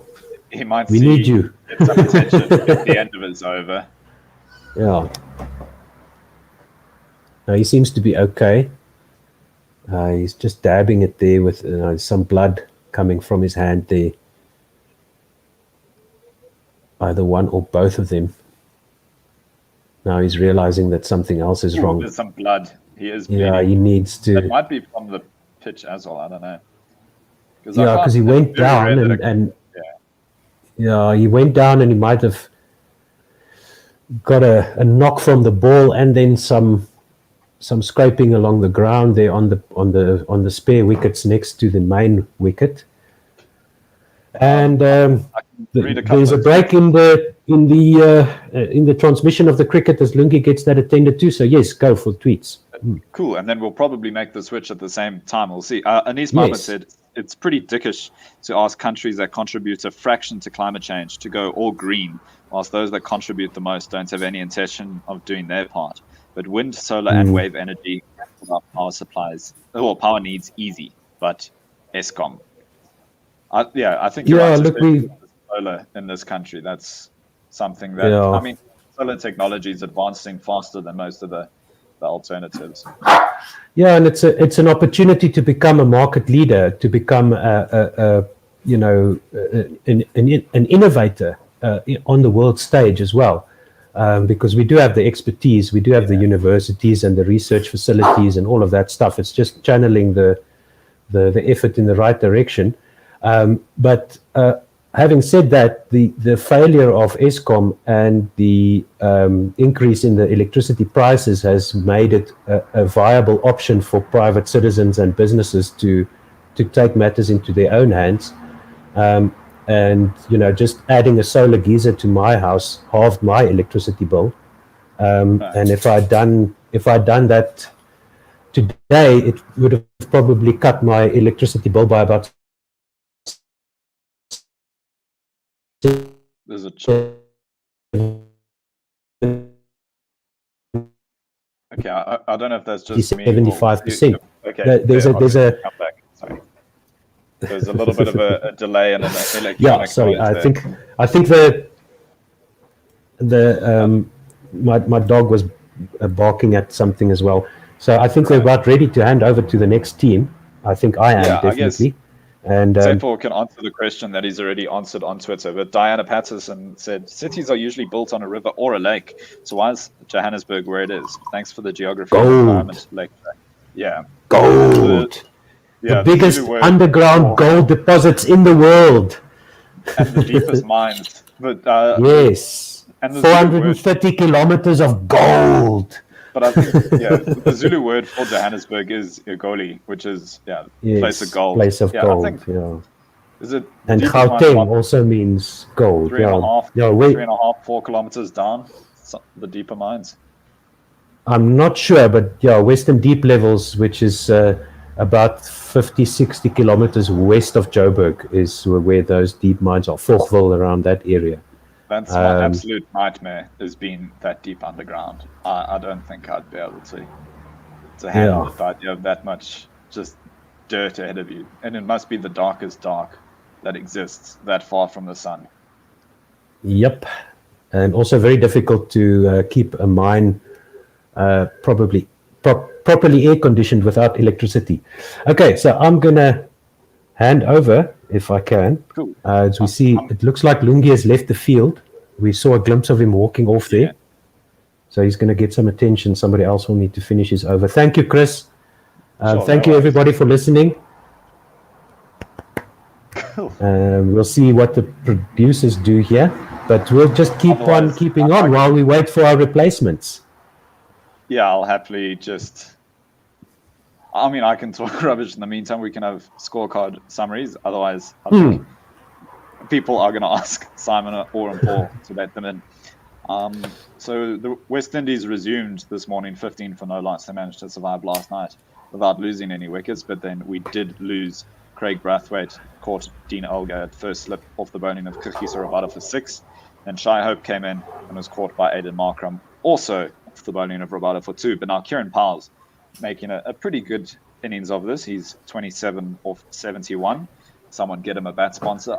He's also, besides not having stickers on his bats, I've noticed he also just has pure white gloves with no branding on them. I don't even know where one would get gloves like that, or whether he's had to paint them or tape over. Lungi Ngidi's going to continue his overs. This one just beats the off stump of Kyle Mayers. He leaves it alone, and it's gone for another Oh, dot. nice, Lungi. Okay, so he got patched up. We see some blood on his trousers there as well. Yeah, I can't see how they've fixed it. And the other tweet that we did have, which I forgot to read out, this reminded me.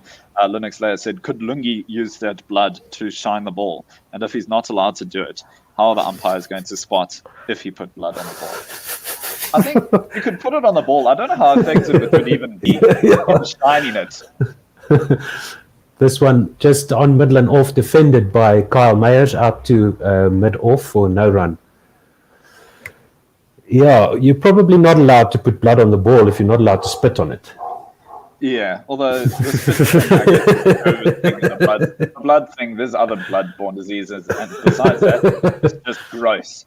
If I had a teammate putting blood on the ball and I had to field it, I'd be pretty miffed. Indeed. So Lungi Ngidi comes in again over the wicket. And this one is full on middle and leg and just flicked out to long on for a single by Mayers. And they move on to 61 for 2, do the West Indies. So Lungi is now adjusting the bottom of his trousers, looking at his hands. Seems to be okay. He's finished the over. So that's a good sign for South Africa. Well done, Lungi. Come on, man. You can go to the medics afterwards. Yeah, go for it. The next yeah. player says, 50 kilometers of worthless gold, you say? Please get back to me once you find some latinum. And then a picture of some alien that I recognize the face of, or at least I've seen it before, but I do not know what show it's from. I don't know if you're more on top of sci-fi than I am. The gold rift runs for about 450 kilometers underneath Johannesburg and the Northwest Province. It runs very deep, but it's it's as far as I know, the biggest underground deposit of gold in the world. And we see Keshav Maharaj has come into the attack. Lungi's done his job making those footholds, and now hopefully we'll see some turn. Okay, so let's see if he gets some purchase off the wicket here. Left arm over the wicket, and this one does come back into the left-hander, straight to the man at cover for no run. Back foot drive there by Mayers. And Maharaj just adjusts his run up there quickly. He comes in again, a slip in, a square leg, and this one off the back foot again. Past the man at cover, just deflected to mid-off, and they take a single. No, Mayers got no. Yes, they did. They did take a single. 62 for 2. Yeah. Yes. Now, so the gold deposits are between 3 and 15 or 20 kilometers below the surface of the earth, with Johannesburg being about 1,400 meters above sea level. So it's a huge chunk of metal. And the fact that they're re-going through all the old gold dumps because we have better technology now, and we can get more gold out of them. Yeah, they've started mining the mining dumps. Maharaj plays, Powell plays a forward defensive to this one by Maharaj, outside of stump for no run. Maharaj over the wicket, left-handed again. This one is driven, to the onside to long on, and they take a single. So that's 63 for 2. South Africa definitely blessed with mineral deposits of all types. Obviously, we had De Beers as a diamond company, all based off that. I think we're the biggest chrome exporters in the world. It's Platinum. a good basis for an economy, but you need to start building industries around it. It's a good head start. You can't rely on it forever. Don't get me started. This one is played out to mid-wicket off the back foot there by Meyers. Nice looking shot there for Meyers playing with the spin. And that's 64 for 2. Yes, I'm not going to pull out my economic views here on a cricket platform, and we have our replacements ready. This one is played backward of square on the offside, and they'll take at least another single. They do that. That was Powell. Final delivery of the over, 65 for 2. Hello, Tim. Hello, Chepo. Take it away. Thank you very much for listening, everybody. I'll be listening and tweeting and such. Cheers, everybody. Hello, Chepo. How's it, Tim? Timothy, how you doing? It's good. We need to go back to normal. We need to get some wickets in there. Yeah, and I've been thinking the very same thing. I'm not seeing as much movement as we've been seeing throughout the entire series. South Africans look like they're going through the motions here and just trying to make sure no runs are being leaked too quickly. And West Indies don't look like they're in a rush either. So, yeah, it's become quite an interesting test. It is indeed. That no ball may well become costly. Yo, Lungi Ngidi into attack. This one across the left-handed Powell into De Kock's hands. No run. West Indies sitting on 65 for 2. Powell on 29 of 75 and Mayers 18 of 33. During that mammoth innings of 210, Mayers was dropped fairly early on against Bangladesh. I think he was at about 40. So he has history of giving people chances and making it count. That sounds very good for the West Indies. They're not in a bad position as Lungi Ngidi is coming from over the wicket here to the left-hander. This one jumps off a length, but very well left by Powell, well over the stumps. Powell seems to have taken the book out of Van der Dussen. Yep. He's leaving the ball, played the bad one. Yeah, they definitely learned from what worked for the South Africans, i.e. Van der Dussen, as you're saying. No need to play at unnecessary balls. Don't put your bat in positions that would get you into trouble. And yeah, look, it's working for Powell. Mayers, they're building a pretty decent partnership here. Last I saw it was 33, but it's probably a little higher than that now. It's 39. And this one played off the back foot to the offside. No run there. Yeah, and it's also a decent rate, a decent ticker. And they're not getting tired down. No, not at all. They're able to rotate the strike on a fairly consistent basis. Yeah, they're not tied down to one end. Yeah, it doesn't look like the South Africans are putting any particular pressure. There are a few balls that seem to be that could give the batsman a bit of trouble, but other than that, it looks like the batsmen aren't really troubled through this inning. So something's got to give. Indeed. Lungi Ngidi from over the wicket. This one driven straight to the man at cover, driven nicely, and Van der Dussen picks that one up. No run there, 65 for 2. I think there was an element of when the first 2 wickets down. Okay, it's going to be easy. This will be over by 2. This will be over by 2. I think there was an element of that, and they started to bowl too full. They were pushing for that wicket rather than just build a plan, work on the batsman's weakness. They were just saying, right, we're going to get a wicket for the next ball. And when it didn't happen, panic started to set in.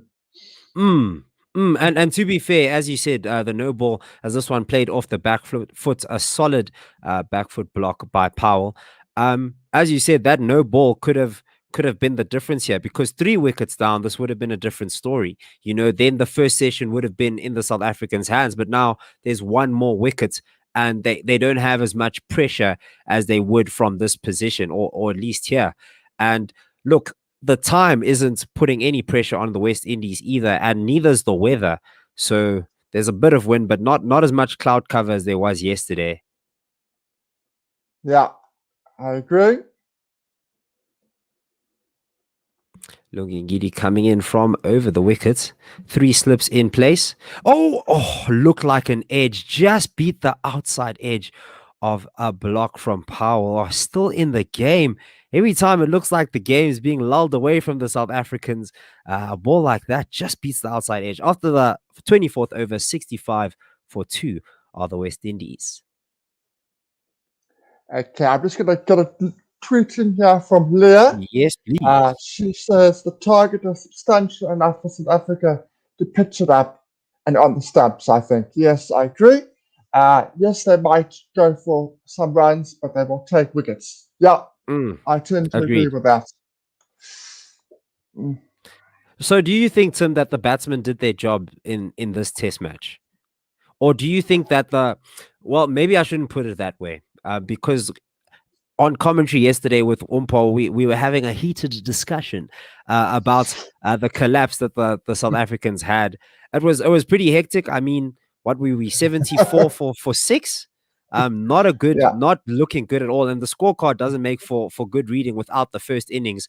But do you think, as Keshav Maharaj comes from over the wicket to the left-handed Mayers, this block back to the bowler, no run? Do you think that the batsman drop the ball, or is a job done? I still think 324 is enough runs. Yes. This one blocked off the back foot. You would have wanted an extra 50. An extra 50 would have just made it a little bit, anything over 350, and that it starts to become very, very, very difficult.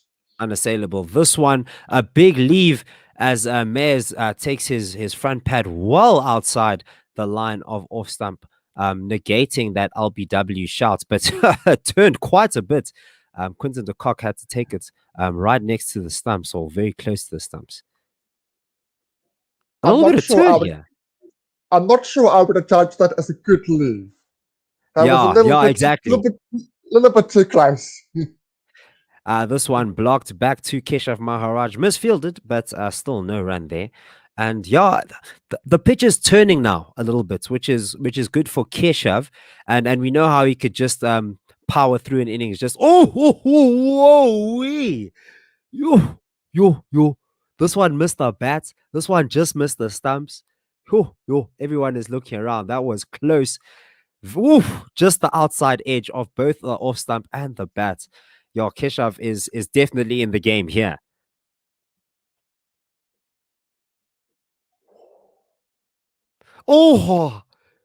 This one, rocketing into the front pad, but just before it gets there, Mayers gets bat on it. Keshav Maharaj, a great over there. I believe it was also a maiden.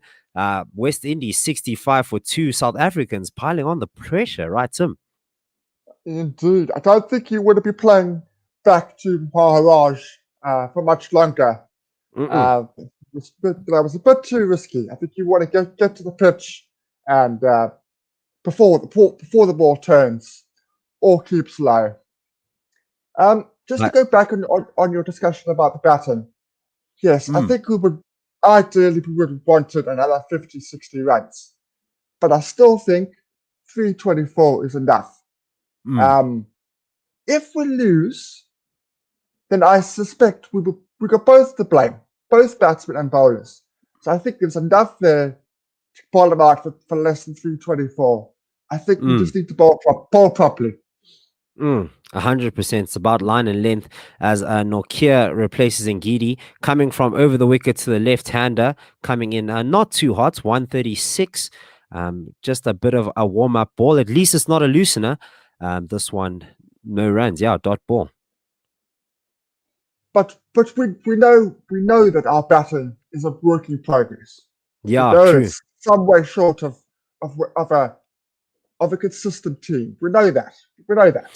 And you know what's interesting? Sorry for interrupting you there, Tim. Is that No, everyone's no, made contributions, but what's the problem is that we haven't been stringing together partnerships very nicely. As this one driven off the back foot, off the front foot. Sorry, a very nice drive to Rassie van der Dussen at cover, no run there. I had a thought about it last night. I was listening to you guys, and I had a long thought about it last night.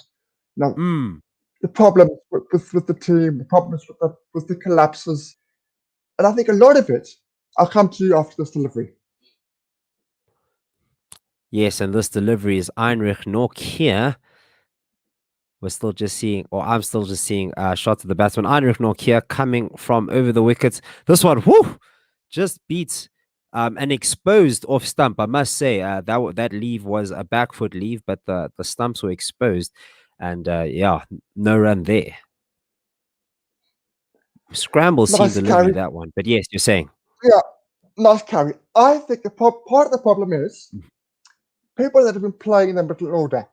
Kyle Verreynne, Keegan Peterson, Sabaya Hamza, they are playing first-class cricket, and at a level we have to admit is not the greatest. We have to admit that.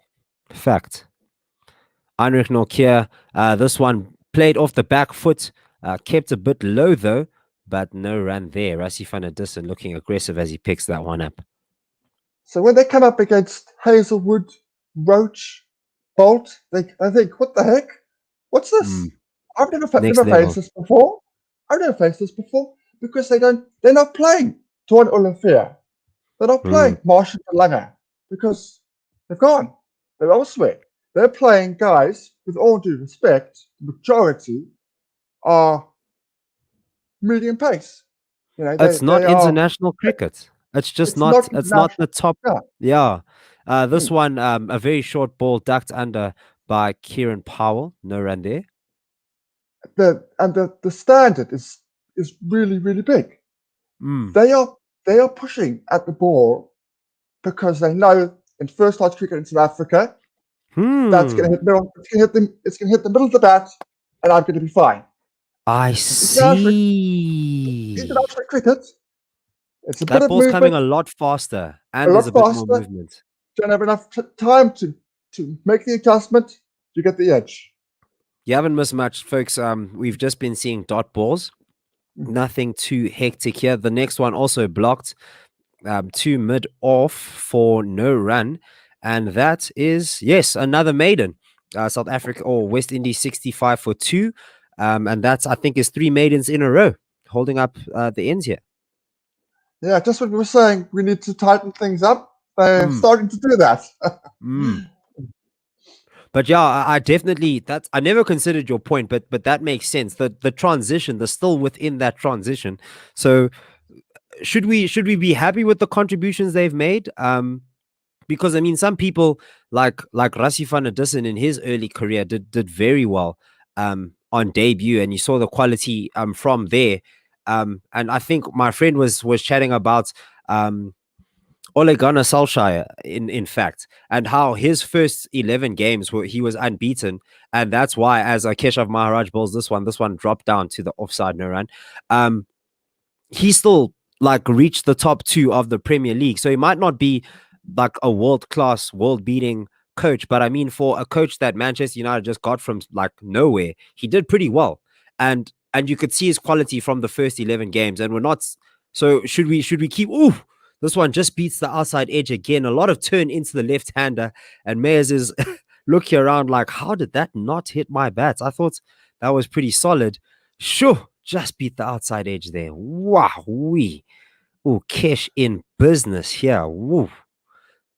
Sorry, I'll chat about Ole Gunnar after this over. This one played off the back foot. That's good. Back to Keshav Maharaj.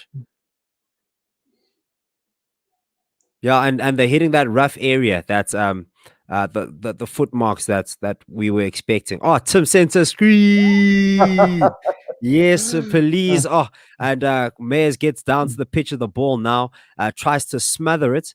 Tries to get ahead of that. Yeah, very well played. A good battle between bat and ball here. for the penultimate ball. Keshav Maharaj puts this one in a bit fuller, played off the back foot back to the bowler. No run there. Good over so far. Very good. Yeah, very, very good over. Has to keep it tight in the last ball. And this one a bit wide, but no run there. And that is the end of the 27th over. Yet another maiden. West Indies 65 for 2. But yeah, quality shown from the beginning is quality that's probably going to last long, is what I'm saying. And do these guys need more time to show that quality, or do we just rotate? No. I'm not at all saying that Verena, Hamza, and Peterson are not good players. They are good players. They've scored those runs for a reason, on a consistent basis. It's just the jump. The jump initially was a bit of a shock to them. They need to be given a prolonged run. Hamza was dropped too soon. Definitely, there's no doubt in my mind. I'm not entirely, not 100% certain he would have made it, but he was definitely dropped too soon. They need to trust those guys. There's a reason why Verena averages 56 in first class cricket. There's a reason. Ooh, this one well outside the off stump, and Powell has a slash at that. Yes, he's not getting comfortable just being pegged down on one end, wants to release something, and that was a very, very big, expansive release shot. He has done that on occasion. He's played very well, but every now and then, every sort of 3 overs, he gets a wide run like that, and he can't help himself. It's his old style, one-day feel, I suppose. One thing I've noticed about the South African bowling is that they have decided to go over the wicket to the left-hander, not even budging for a moment, not changing their tactic here. Even when he was making the runs, they've been staying on that, trying to get the ball across the left-hander, as this one played to the man at silly square or short square leg. No run there. Yeah, that's slightly unusual because Morning Morkel started the trend of bowling round the wickets, and he was to the left-hander, and he was absolutely superb. And then everybody did it. Barden did it, Kitty did it, they all followed him. So yeah, I'm a little bit surprised I haven't tried it for a couple of overs. I wonder what the plan is here. Maybe expecting that he'll probably get one off the edge. This one, it was an edge, but this one went into the ground, and the man at gully picked it up. No run there. Have been stringing together a lot of dot balls with this line and length there. Yeah, 27 balls, 27 dot balls so far. Nearly 5 overs. So are we happy with that? Are we happy with these dot balls? At the moment, yes, yeah. Because the West Indian tendency is to chase the ball. It's inbred in them. But to be fair, as Heinrich Nortje comes, this one also left by Kieran Powell. To be fair, what if they're just waiting? Because now West Indies have how much time to get 300 something runs? What if they just what if they just keep leaving? Yeah. I suspect that they won't. They won't be able to do that for a prolonged amount of time. Okay. But they will know that they've got the time. I just think that every now and then they'll have a swish. Every now and then. And we just got to hope that they get an edge. Every now and then the batsmen will be in business. I mean, the bowlers will be in business. As Heinrich Nortje comes from over the wickets. And this one, a big top edge, and it goes to the deep. A very good shot, actually. Did it come from the middle? Was it? It looked like a top edge, a very thick one there. I think he middled it. I think he thought there was no third man, and he threw everything at it. Now that's a brilliant shot. That from the middle of the bat, just guided it, waited for that loose ball, and just boom, right over the slip cordon. A vacant third man region, gets himself a boundary. West Indies 69 for 2. First runs on the board for quite some time. So now the pressure goes back onto the bowlers, essentially, if you think about it. Because, the pressure's there. There's no doubt about it. Because this team, as we know, it's low in confidence. It's low in confidence. True. That one test win. One test win is just one test win, nothing more. Oh, and an edge here. Oh, wow. Heinrich Nokia, what a response. Squaring Powell up there. Gets a little bit of an edge, but goes straight to the ground. And that ends the 28th over. Great response from Nokia. Great over of cricket to watch. And West Indies 69 for 2. Do you have any tweets? I think we had one from Leah. Let me just check for you. I've got a couple actually. It's a reply to, I'm not sure who.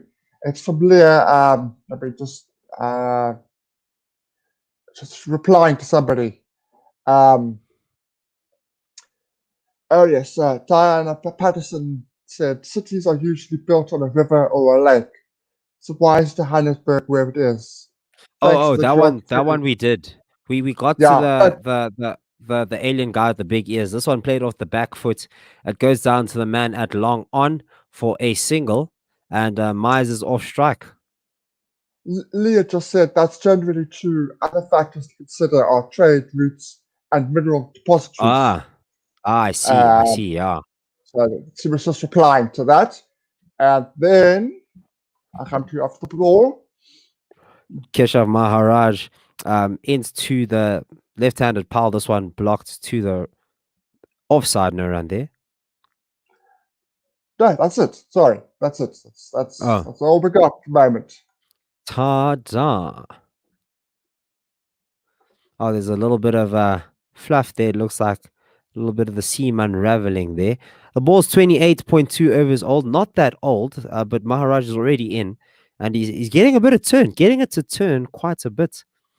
But Tim, what do you think of the lack of movement? Do you think it's because of the conditions? This one played a nice looking drive to the onside. It runs down to long on, and they get themselves a second single of over, 71 for 2. Yeah, lack of movement here. What do you think the reason is? At the pitch report, Kirkley said there's going to be more inconsistent bounce. He suspects, which there has been. There has been a little bit of inconsistent bounce. We have seen that, not prodigiously, but there has been a bit more of that and less of movement. And this one driven into the ground, a bum ball, and Keshav Maharaj catches that one. Comes in again, and this one, a big leave, hits the pad well outside off, because it's coming from the rough, and the man at slip, Aiden Markham picks it up.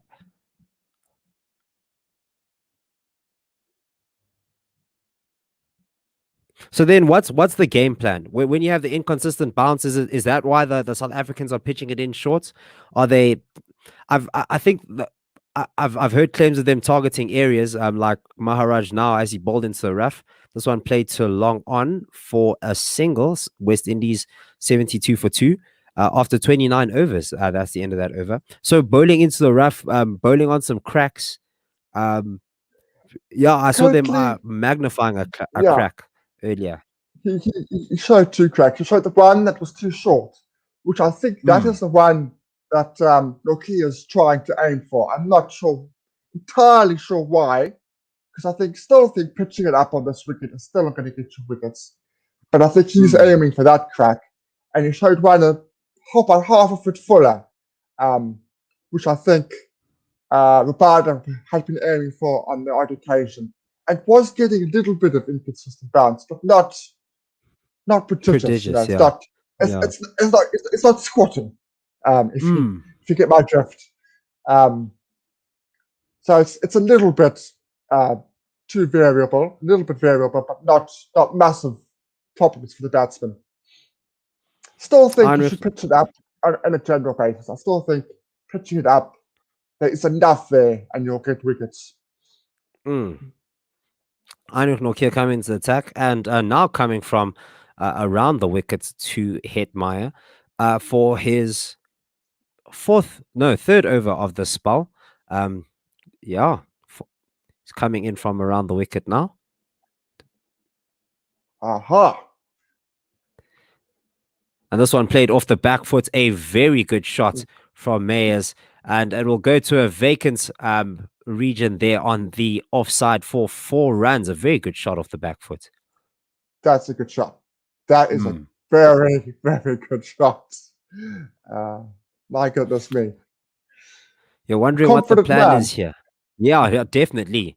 Definitely. You're wondering what the plan is here. Uh, if Heinrich Nokia missed the line, or if Dean Algar just forgot to put a man there on to sweep up on the offside, because I mean you have a I bunch of slips was, there. So yeah.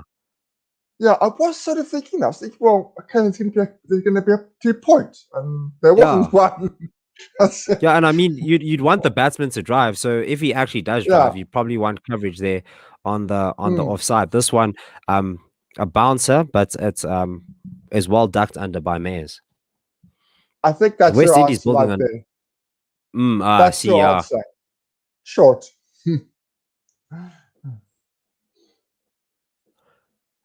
I mean if you have the guys that can crank it up, baby.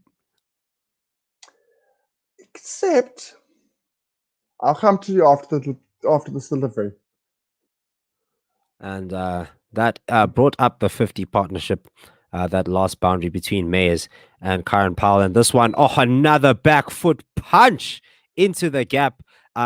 Yet again, vacant gap. A diving man, senior player Mulder picks this one up.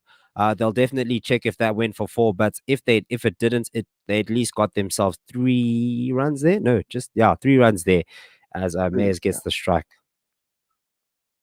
Okay, I just want to make sure I write it before I give my 5 cents. Oh, well fielded. Well fielded indeed.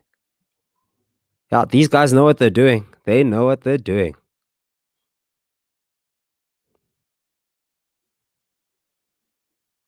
Yes, 3 runs, 79 for 2. Good piece of fielding. I must say, the fielding in the series by the South Africans has been very good. By both I teams, must. actually. Jason Holder, Um, as well, in the slips for the West Indies, has made this quite the spectacle indeed, as this one blocked. Heinrich Nokia goes over the wickets again, choosing to rather let go of that around the wickets angle. yeah, so Nokia gets 7 wickets in the first test. He is the leading wicket taker of the series so far. I'm pretty sure he's still the leading wicket taker. No, KG Rabada and Kemar Roach have 9, and he has 8. Okay. So yes, of course, Roach would have definitely passed it. Sorry. Yeah. So he gets 7 in the first innings. Oh, a big drive once again from the. Oh, but this one's from Powell, and it goes to that vacant spot once again, on the offside for another boundary. Put someone there. They're gonna drive. Put someone there. Yeah. It's very strange. As I said, that's a wide ball, and he's thrown everything at it. If you've got a fielder there, there's a chance you can catch it. True. There was a chance. And I mean, you're expecting it to go across the left-hander because you have the slips there. So you want him to drive, but now what? Are you just gonna say get the 4 or get out? Maybe that's what he's doing, creating incentive, keen to leak the runs, and he's sure that one would probably get an edge, possibly. No risk, no reward, as this one was missed by Powell, and that's the end of the 30th over. West Indies 83 for 2. Maybe that is the plan, huh? Now that I said it, I made it sound like they were stupid. It actually sounds like a good plan. So, yeah, Nokia got 7 wickets in the first test. He's bowled 19 overs at this test match, got 1 wicket. Predominantly, that's bowled short in this test match. Why? Why is he bowled short? Why is he bowled predominantly short in this test match? He's got To 1 rattle wicket. the batsman? I don't know. Maybe because there's no movement. Maybe they're not even trying for movement because they keep bowling it short. Yeah. There was a lot in that first innings. Yeah. There was a lot in it. And do you think there's just no movement? He still bowled mostly, not completely, but mostly short. And I think that's wrong. I think he's got it, and I think that is part why he's only got 1 wicket in this test match. Maybe that's what they're using him for, because they call him the aggressor as Keshav Maharaj comes into attack. He has himself one slip as this one played to the offside. They get themselves a single. He has one slip. He has a man at short square leg and a man at short mid wicket, but like almost in between there, like on the other side of the pitch. It's very strange. Literally, both of the fielders on the pitch lines. Keshav Maharaj, this one, basically padded out to the legs to the offside, no run. And he's not playing anything that's pitching in that rough. He's not playing Not any at of all. that. This partnership now sitting at 58 off 109, and this one turning not from the rough there, but going down the leg side. Definitely getting a lot of turn here, but the left-handers aren't looking too phased here. They were under the pump a little earlier, but they seem to have survived and are doing very well here with the decisions they're making. A little bit of foot movement there and almost pierces the gap on the leg side. Yeah, it's like, it's literally like a square, like a man at silly square leg, a man that's like on the pitch, but next to the bowler, and then a man at extra cover. So they sort of make this L shape. And this one, pitch is a bit full, goes to the man at backward square leg. Sure, that leg side is packed out, and still no run there. That's actually the vibe around the wickets is hot. Played very late, that shot. Woo. Maharaj is the most likely to get a wicket at the moment. No doubt about that. Mm. What about Maharaj Mulder as this one played to the offside? No run there. Just to slow it down, build up that pressure, because Maharaj can bowl all day. Maybe it's time to take the pace off the ball. See what happens later. Well, that's what Coach did when Rabada was smacking it all over the field. He went to the slow ball, got him. And he was even like poking his head, dude. Like, that's big brain time right there. Yeah, you were saying it's the tail. The tail don't like slow balls. That's what we're saying.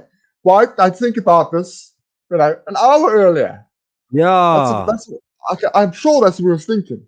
I was thinking, why not do this an hour earlier? That makes sense. Well, Rabada, the change of pace isn't coming because the man of the moment, KG Rabada, is coming in here. 2 wickets in this innings, almost had a third.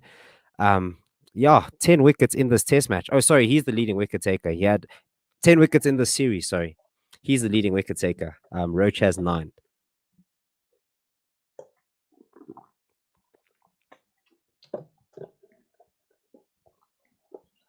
Come on, boys. Need a wicket now. Need a wicket. Now is the time, boy keys. KG KG Rabada shining the ball.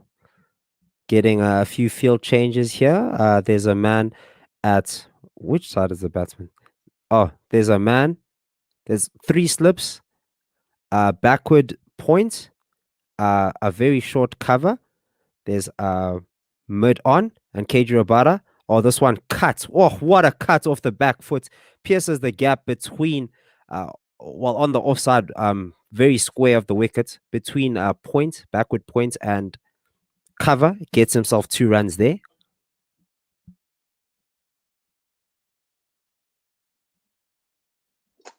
He seems to like a cut shot, Mayers. He's not afraid to go after the bowling either. Sitting on 30 runs off 54 balls, so he's been racing.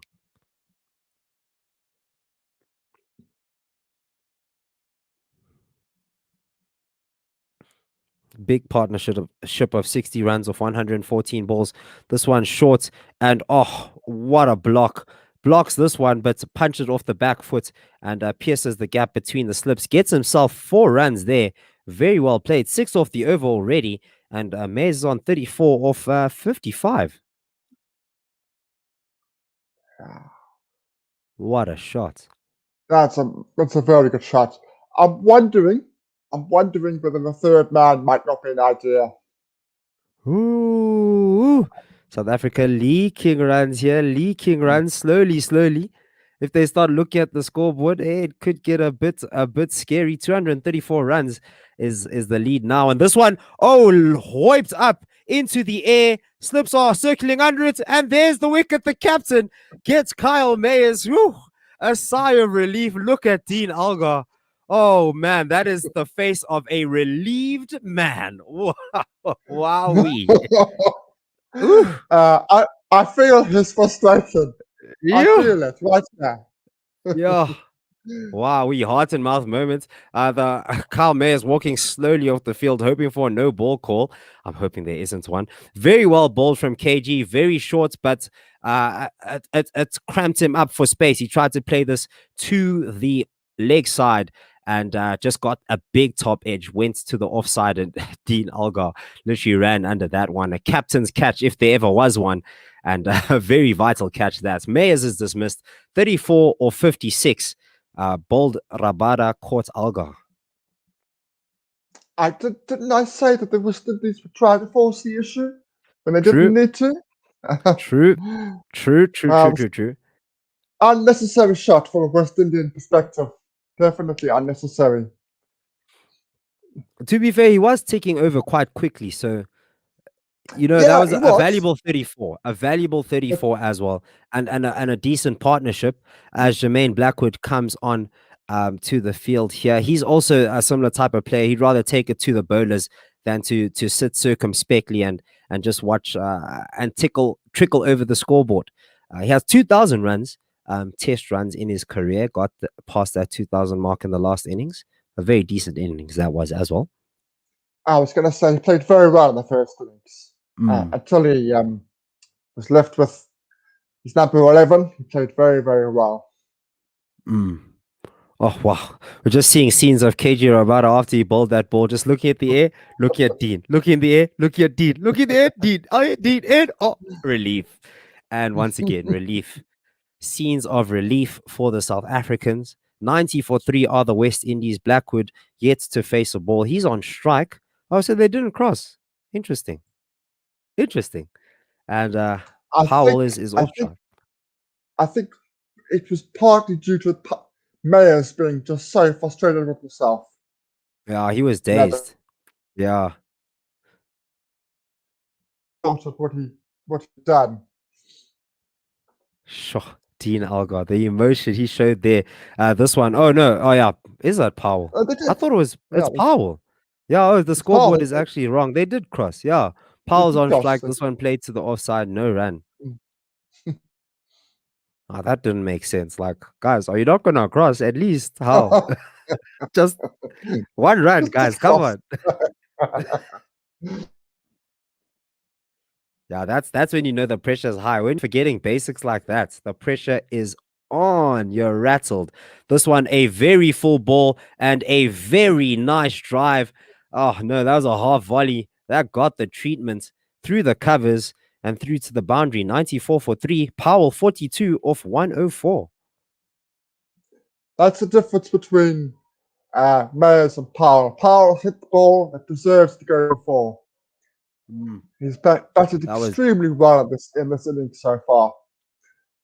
That one definitely got the treatment there.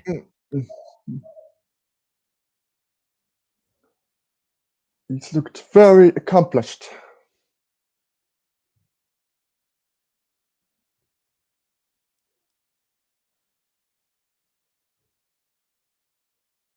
KG Rabada from around the wickets. This one blocked to the offside. No run there.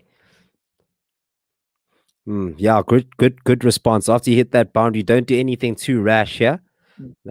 Don't pull a Kyle Mayers. A very, very good block. And that ends the 32nd over. West Indies 94 for 3. Blackwood is now on strike. And we're going to see the bowler shortly. I'm sure it'll be Keshav. Yeah, no doubt. Yeah, he was getting a lot of turn, make it very difficult for the left-handers, and I'm sure that he'd be glad to bowl to the new batsman here. Yes, and Blackwood, you feel, will want to put his put his intent on the ball, on Maharaj rather. Blackwood wants him to settle. So do you think they'll still go to him? Actually, now that I think of it, Yes, yeah, definitely. they have, and they're going. He's going from around the wickets to the left to the right hander. This one played to the leg side. No run there.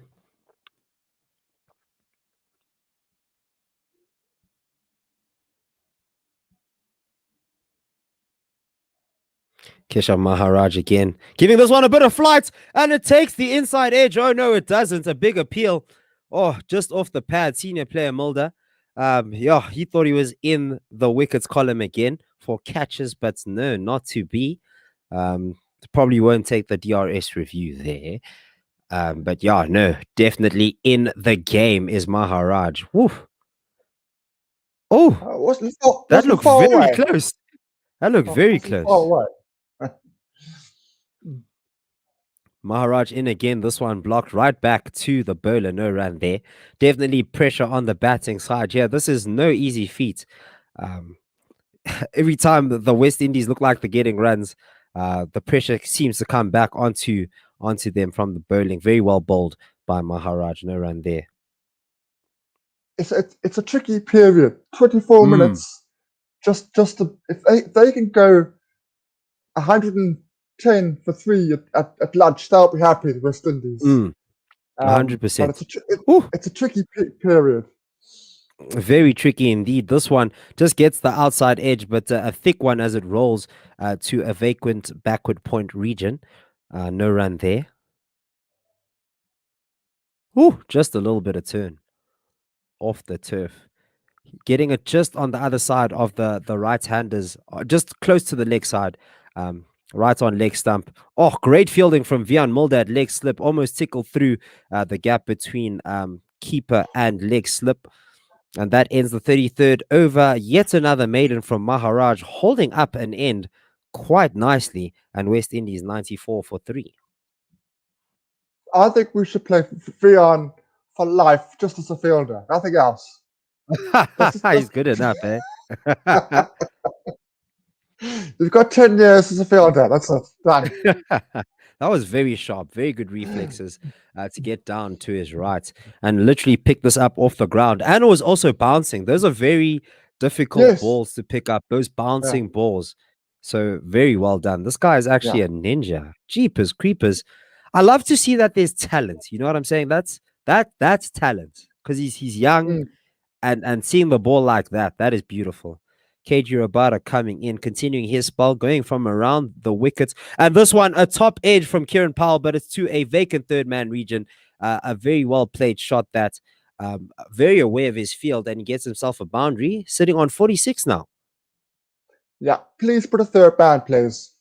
Yeah, like I think obvious. a third man is definitely Obvious. needed. Why isn't this offside stacked, is what I'm saying. Why isn't this offside stacked? Especially when we've only got 2 slips. You've got 2 slips. If you've got 4, women, fair enough. But you've got 2 slips. That means you could put a man from cover to third man. Please. We have 3. I think we have 3 slips. And no, we have 2. You're right. Oh, this one a bit closer to the pads. Goes right back to the bowler. No run there.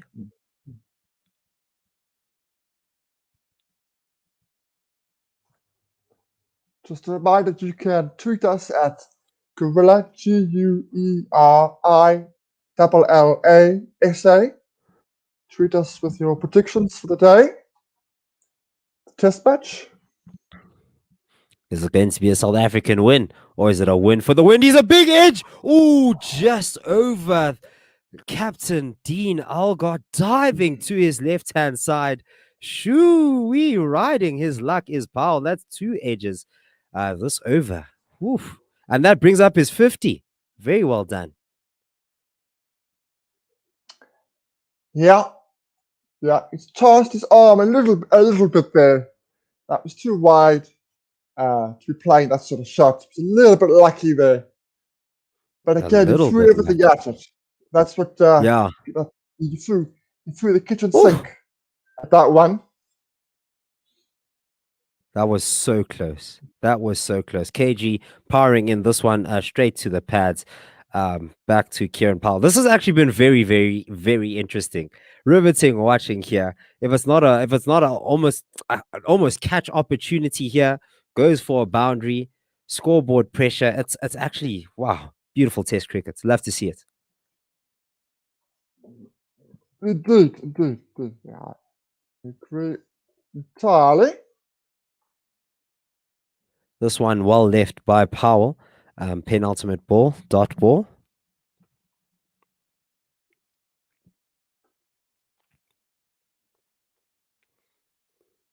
So that was, I think, seventh, Kieran Powell's seventh Test match 50. Yes. Yeah.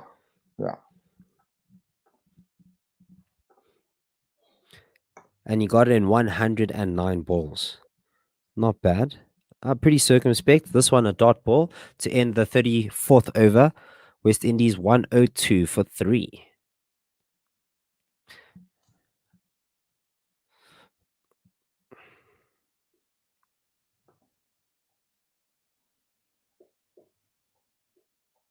I think Keshov's gonna get Blackwood. Maybe not this over, but I think he's gonna get him at the end. Especially if he's gonna he work keeps him on that end. Yeah, if he keeps him on that Yeah. end, definitely. Yeah, he's gonna work him over.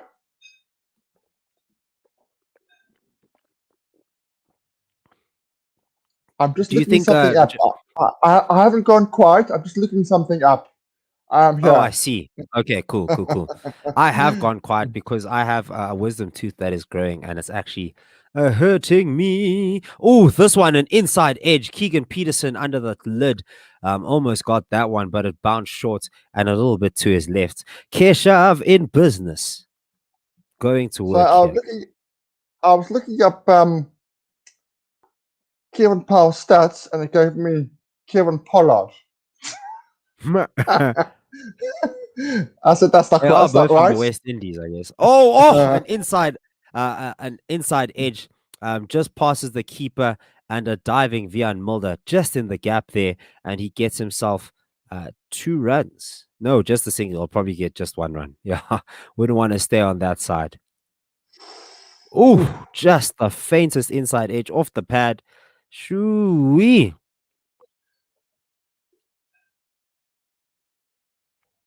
Why not have 2 leg slips? Oh, he took 2. He wants more action. I love to see it. This one on the leg side again. A big sweep, misses it completely. This was Kieran Powell's first 50 against South Africa. But this is the only second match that's played against us. So it's a very small sample. Ooh, Keegan Peterson almost getting under that one. Wow, Blackwood is having a tough time here. But he's surviving. He is surviving. But it's quite a tough time. That one was very, very close. Smiles, very big grins here on the slip Corden and also Quinton de Kock's face. Oh, this one played off the back foot. Very well played. A bit too close to the offside. Gets him off the hook. And he gets himself 2 runs. He wants more fire. I love to see it.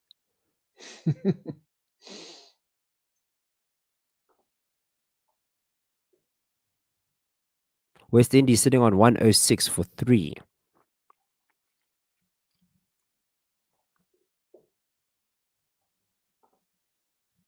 Ooh, nice one. Maharaj, this one, very well played. Straight to the man at silly square leg. And that ends the 35th over. West Indies 106 for 3. Powell on 50 off 111. And Blackwood 4 off 12. Of course, West Indies will be hoping that Boston Chase will bat. Apparently, he was still sore this morning, but I think he will bat regardless, I think. He just looked a bit tight, yeah. Nothing too hectic. Yeah.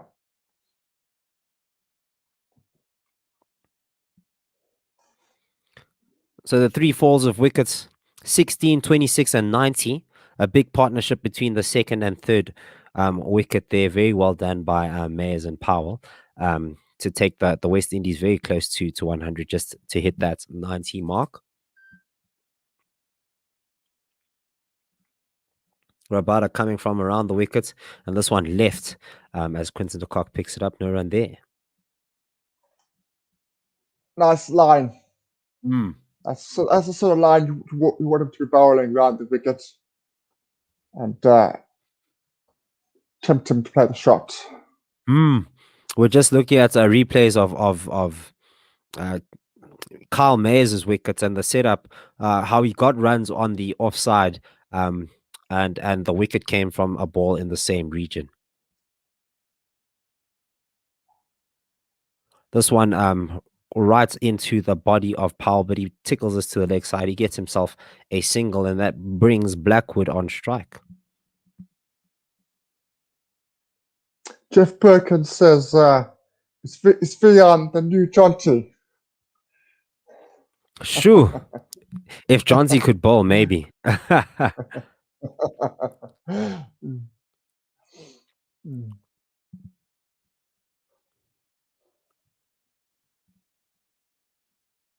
Oh,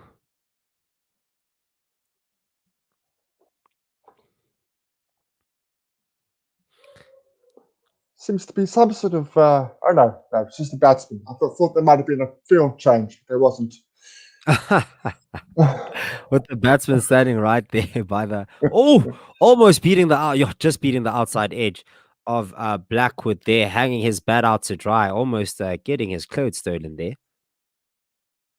Blackwood likes to come forward at the ball, so he is susceptible to an edge through to the keeper or slips, especially early on. He likes to get back to ball.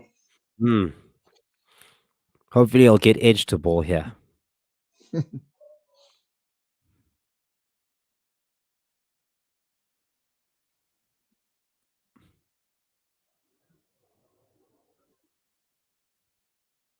This one played off the back foot to a backward point region. No run there. Sorry, Tim, I quickly need to get a painkiller. Give me a moment. Do you mind just doing ball by ball? Yeah, go ahead, Bree.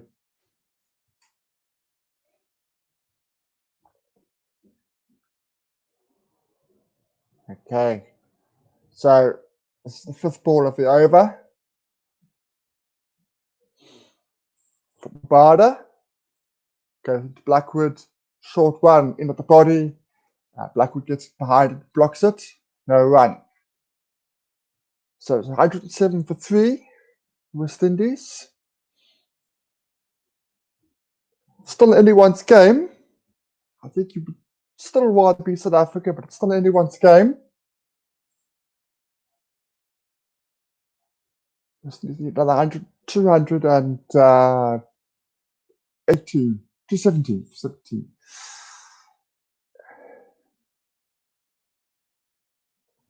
This one left behind through to the keeper, no run.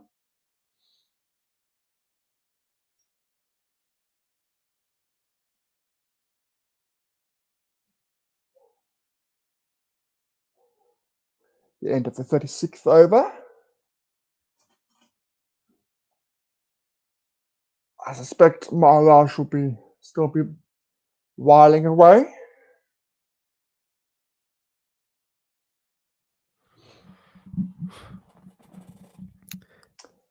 Is Rabada coming in or just going out? He's finished the over. I think there was a little bit of confusion, but he's finished the over. 107 for 3. You're right. Yeah, it's just the teeth on the right hand side are a bit painful. That's why you'll see me just sort of zone out. I'm just sort of like trying to focus and wrestle with the pain, just seeing what happens there. All right. So you're working with an injured commentator here. You're gonna have to carry the team, Tim. You're still doing a good job, mate. Still doing a spilling job. Oh, grazie. Maharaj also doing a good job here. Really holding up the other end, not seeing a lot of runs, not a lot of rotation of strike on that side. As he comes into Kieran Powell, into the rough, but a big appeal here, but that looked like it's impacted well outside the line of off stump. That one maybe just for the vibes. Oh, a little bit of turn, but impact while outside. He knew it. I, He knew it. I think Keshav's asking, and I think he has a reason. He's asking, was that a shot from Powell? Ah. I think that's Oh, what he's asking. true. Mm, Ah. mm. True. True, true, true, true, true, true, true. Oh, and that was a shot, lifted it over the offside. Oh, but there's a man there. Oh, it was all part of the plan. Oh, it was genius. Oh, genius. Uh, Oh, both, Heinrich both the Norkier, West Kyle Indies wickets are corner. soft. Oh, Soft. Soft, that was a soft soft, soft, dismissal. I can't soft. believe it. Leave wicket Kevin Powell as he Oh, not trots like off that. for 51 of 116. A whole madness. I'm shook, shaken. Wow, Oh, wow. Was that an area? Oh, goodness gracious. That one lifted over. I thought it was going to a boundary. I thought that place was vacant, but it seems that Kieran Powell was just lulled into making that mistake. They got a little bit too complacent. Really wanted to take the game to the South Africans, and lost his wicket in the process. Great planning, great setting up, and a great wicket to end Kieran Powell's innings. 51 off 116. Nokia caught that one in the deep, bowled by Maharaj. He could have literally hit that anywhere. He hit it to Yeah, the only man on the leg side boundary, on yeah. the whole leg side. Could have hit You it have to say that anywhere. he earned that wicket, though. So Nokia yes, didn't have to Tim. move. Nokia, yes, he bowled Yeah, extremely well this morning. He did deserve the wickets. yeah, a But hundred from a percent. Brazilian perspective, they will be crushed. Absolutely crushed. That's not good for the run chase at all. That's not good. Still well under 200 runs away from the over 200 runs away from the deficits. And Jason Holder walks in. You have two new batsmen, and now the South Africans can go to work. 4 wickets before lunch. Not good for the West Indies, but this was basically expected. We expected something like this to happen. Lots of wickets to fall quickly, but I was expecting them to be victims of movement. But turns out good planning, good adjustments to get Maharaj to get the wicket there. I'd like to know, it's difficult for us to see because we're watching the TV, but I'd like to know if that man has been there all along. Mm. If he's been there all along, then that's really, really poor from Par. If he was put in there, a few balls ago, then very good Snuck piece of him in. captaincy.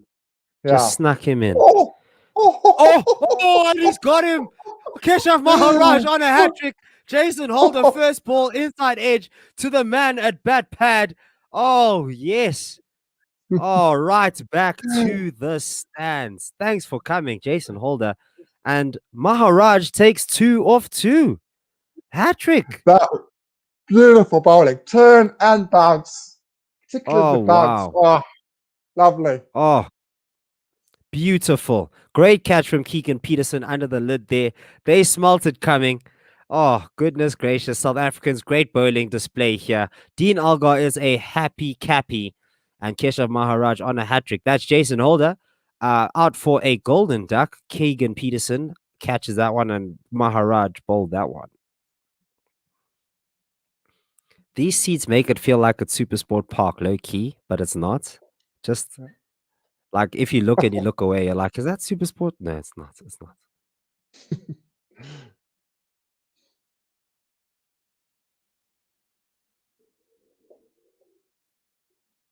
Yeah, how things have changed. Yeah. How things have Yeah. changed. A couple of balls. I think the common saying is add 2 wickets to your total and say if you're comfortable. And yeah, before, not so comfortable now, especially if it's 2 new batsmen. Well, it was just 2 new batsmen now. Hat-trick ball for Keshav Maharaj as Josh De Silva comes in to the crease. And we're just seeing a replay of that ball. Very well bowled.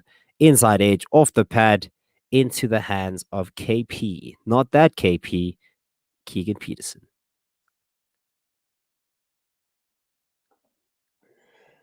Yeah, and South Africa will go to lunch buoyed by that 2 wickets they will feel that now it's only a matter of time before they wrap things up. Yeah, truly, only 5 more wickets to get. All the established batsmen are basically out. Josh De Silva, or not all of them, sorry, Jermaine Blackwood and Josh De Silva are still recognized batsmen. But after this, it's going to be tough times for the rest of them. Oh, Tim center screen. I was getting so used to that. Oh, yes. I love to see it. And sure. People around the batsman here. Josh De Silva is under pressure. He has literally 5 people around him. He has a slip, a leg slip, a leg gully. No, a leg slip has just moved. No, just moved to get the helmet for Carl Verena. Keegan Peterson's also there. Dean Algar's moved to second slip. No, he's not. He's standing at silly points. Yeah, but literally 5 people without the keeper around the bat. Talk about pressure. Yo, this is pressure. This is pressure. This is what's happened to me in school, dude. Oh, everyone laughed at me. It was quite sad. Hat. He's Oh, got him. my hat. Senior player Oh, my holder hat. has got him. And Keshav Maharaj has a hat trick. Oh, sliding on the pitch. Oh, I love to see it. Everyone's putting him down. The scenes are unreal. The scenes are unreal. Oh, Keshav, you beauty. Come on, Boyke. My gosh. Oh my gosh. My gosh. Oh my word. Oh, how a the hat trick. tide has turned. Would you have expected Keshav Maharaj to get a hat trick on a pitch that was swinging on pace bowler's paradise? Your bad pads everywhere. Senior player Mulder taking what could be catch of the match. It's definitely up there. It's in the chats for it. But this was absolutely exceptional. Keshav, you beauty. Second man in history, second South African in history to take a hat trick in Test match cricket. Wow. I can hear commentary from your end, I think. From my end. Triple? Yeah. Or somebody. I can hear. Can you still hear it? No, not anymore. But I heard like a West Indian voice. Yeah, I wonder how that happened. It was always in the background before, but now, yeah, that's a bit unexpected. But yes, that was also the second hat trick for a South African bowler in history. Keshav Maharaj, an absolutely exceptional hat trick. That was a game-changing hat trick. I want to find out who got the first hat trick for a South African bowler in Test cricket. If someone could help us out, give us some tweets there. That would be awesome. Are there any tweets actually? Surely there's some tweets for that. So pre-isolation. George, yeah, let me just. Yeah, George Griffin got a hat trick in 1960. Lords. I see. This one on the leg side. Oh, and the fielders are up once again. Everybody is ready to rumble, ready to take a catch as the 37th over ended. Not only was that a hat trick over, it was also a maiden hat trick. Can you believe it? Keshav Maharaj, you beauty.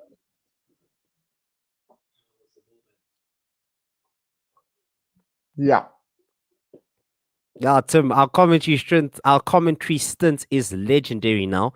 We saw the second hat trick in history, saw it live, and we were chatting about it, my bro. Yes, to me. It's the hectic. double T in the morning, baby. Double T in the afternoon.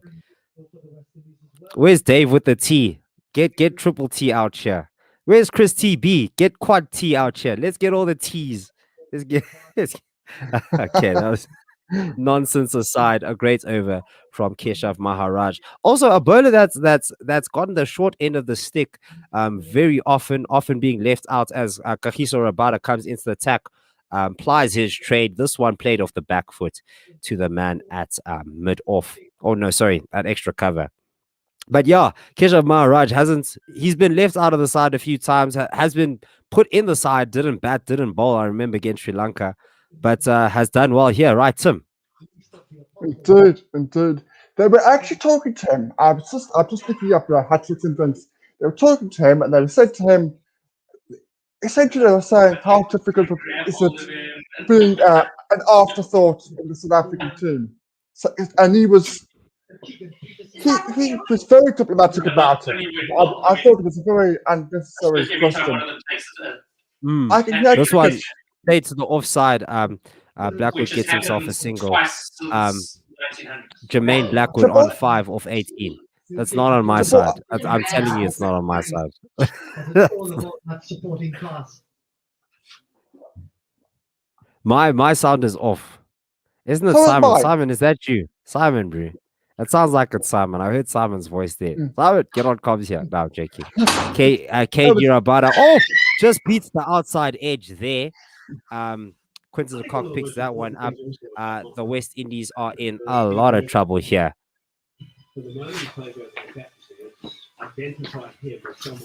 One thing we must also commend is the fielding that we said it earlier, but yes, it hasn't slowed down at all. The quality has just continued. Vian senior player Mulder is an absolute acrobat in the slips. Like, wow, what a phenom. This one blocked to the man at extra cover, no run there. Indeed.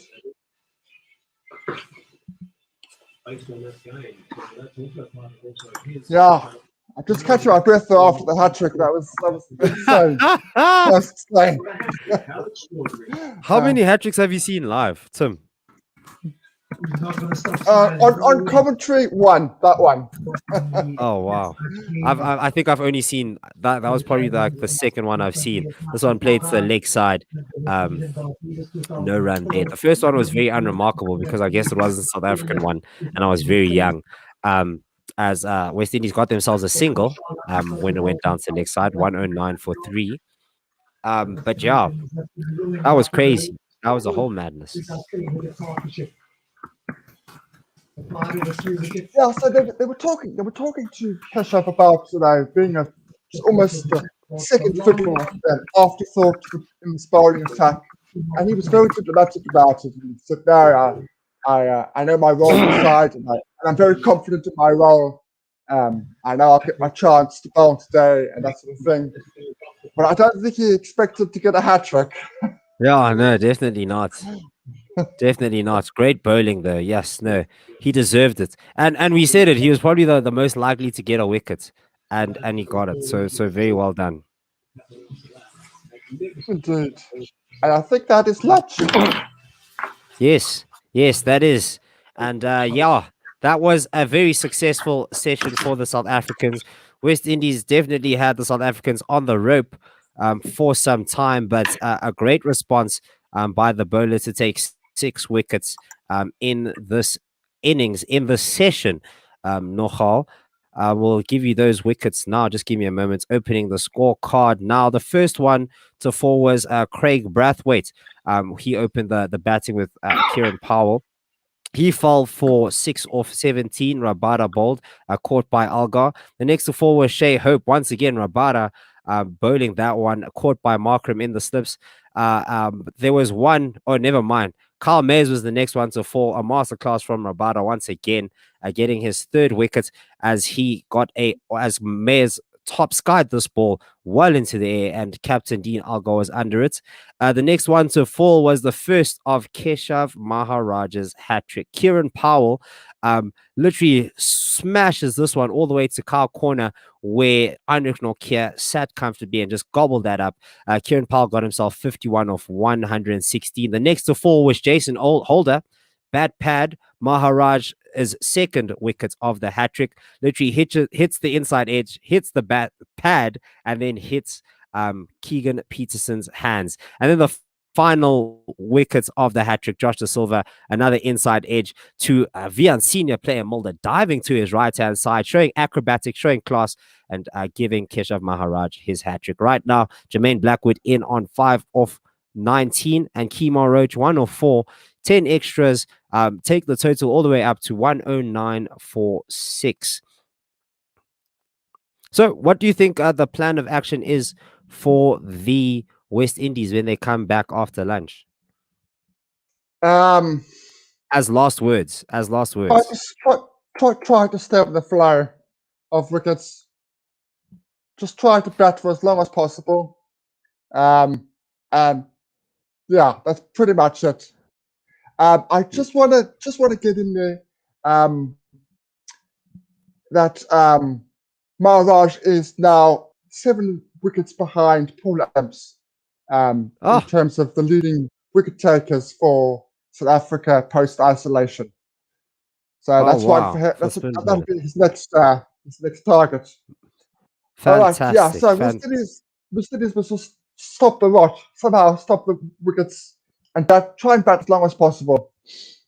100%. That's definitely what the West Indies want. South Africans want wickets, and we want to see you back here after lunch. Sayonara, everybody. Just triple.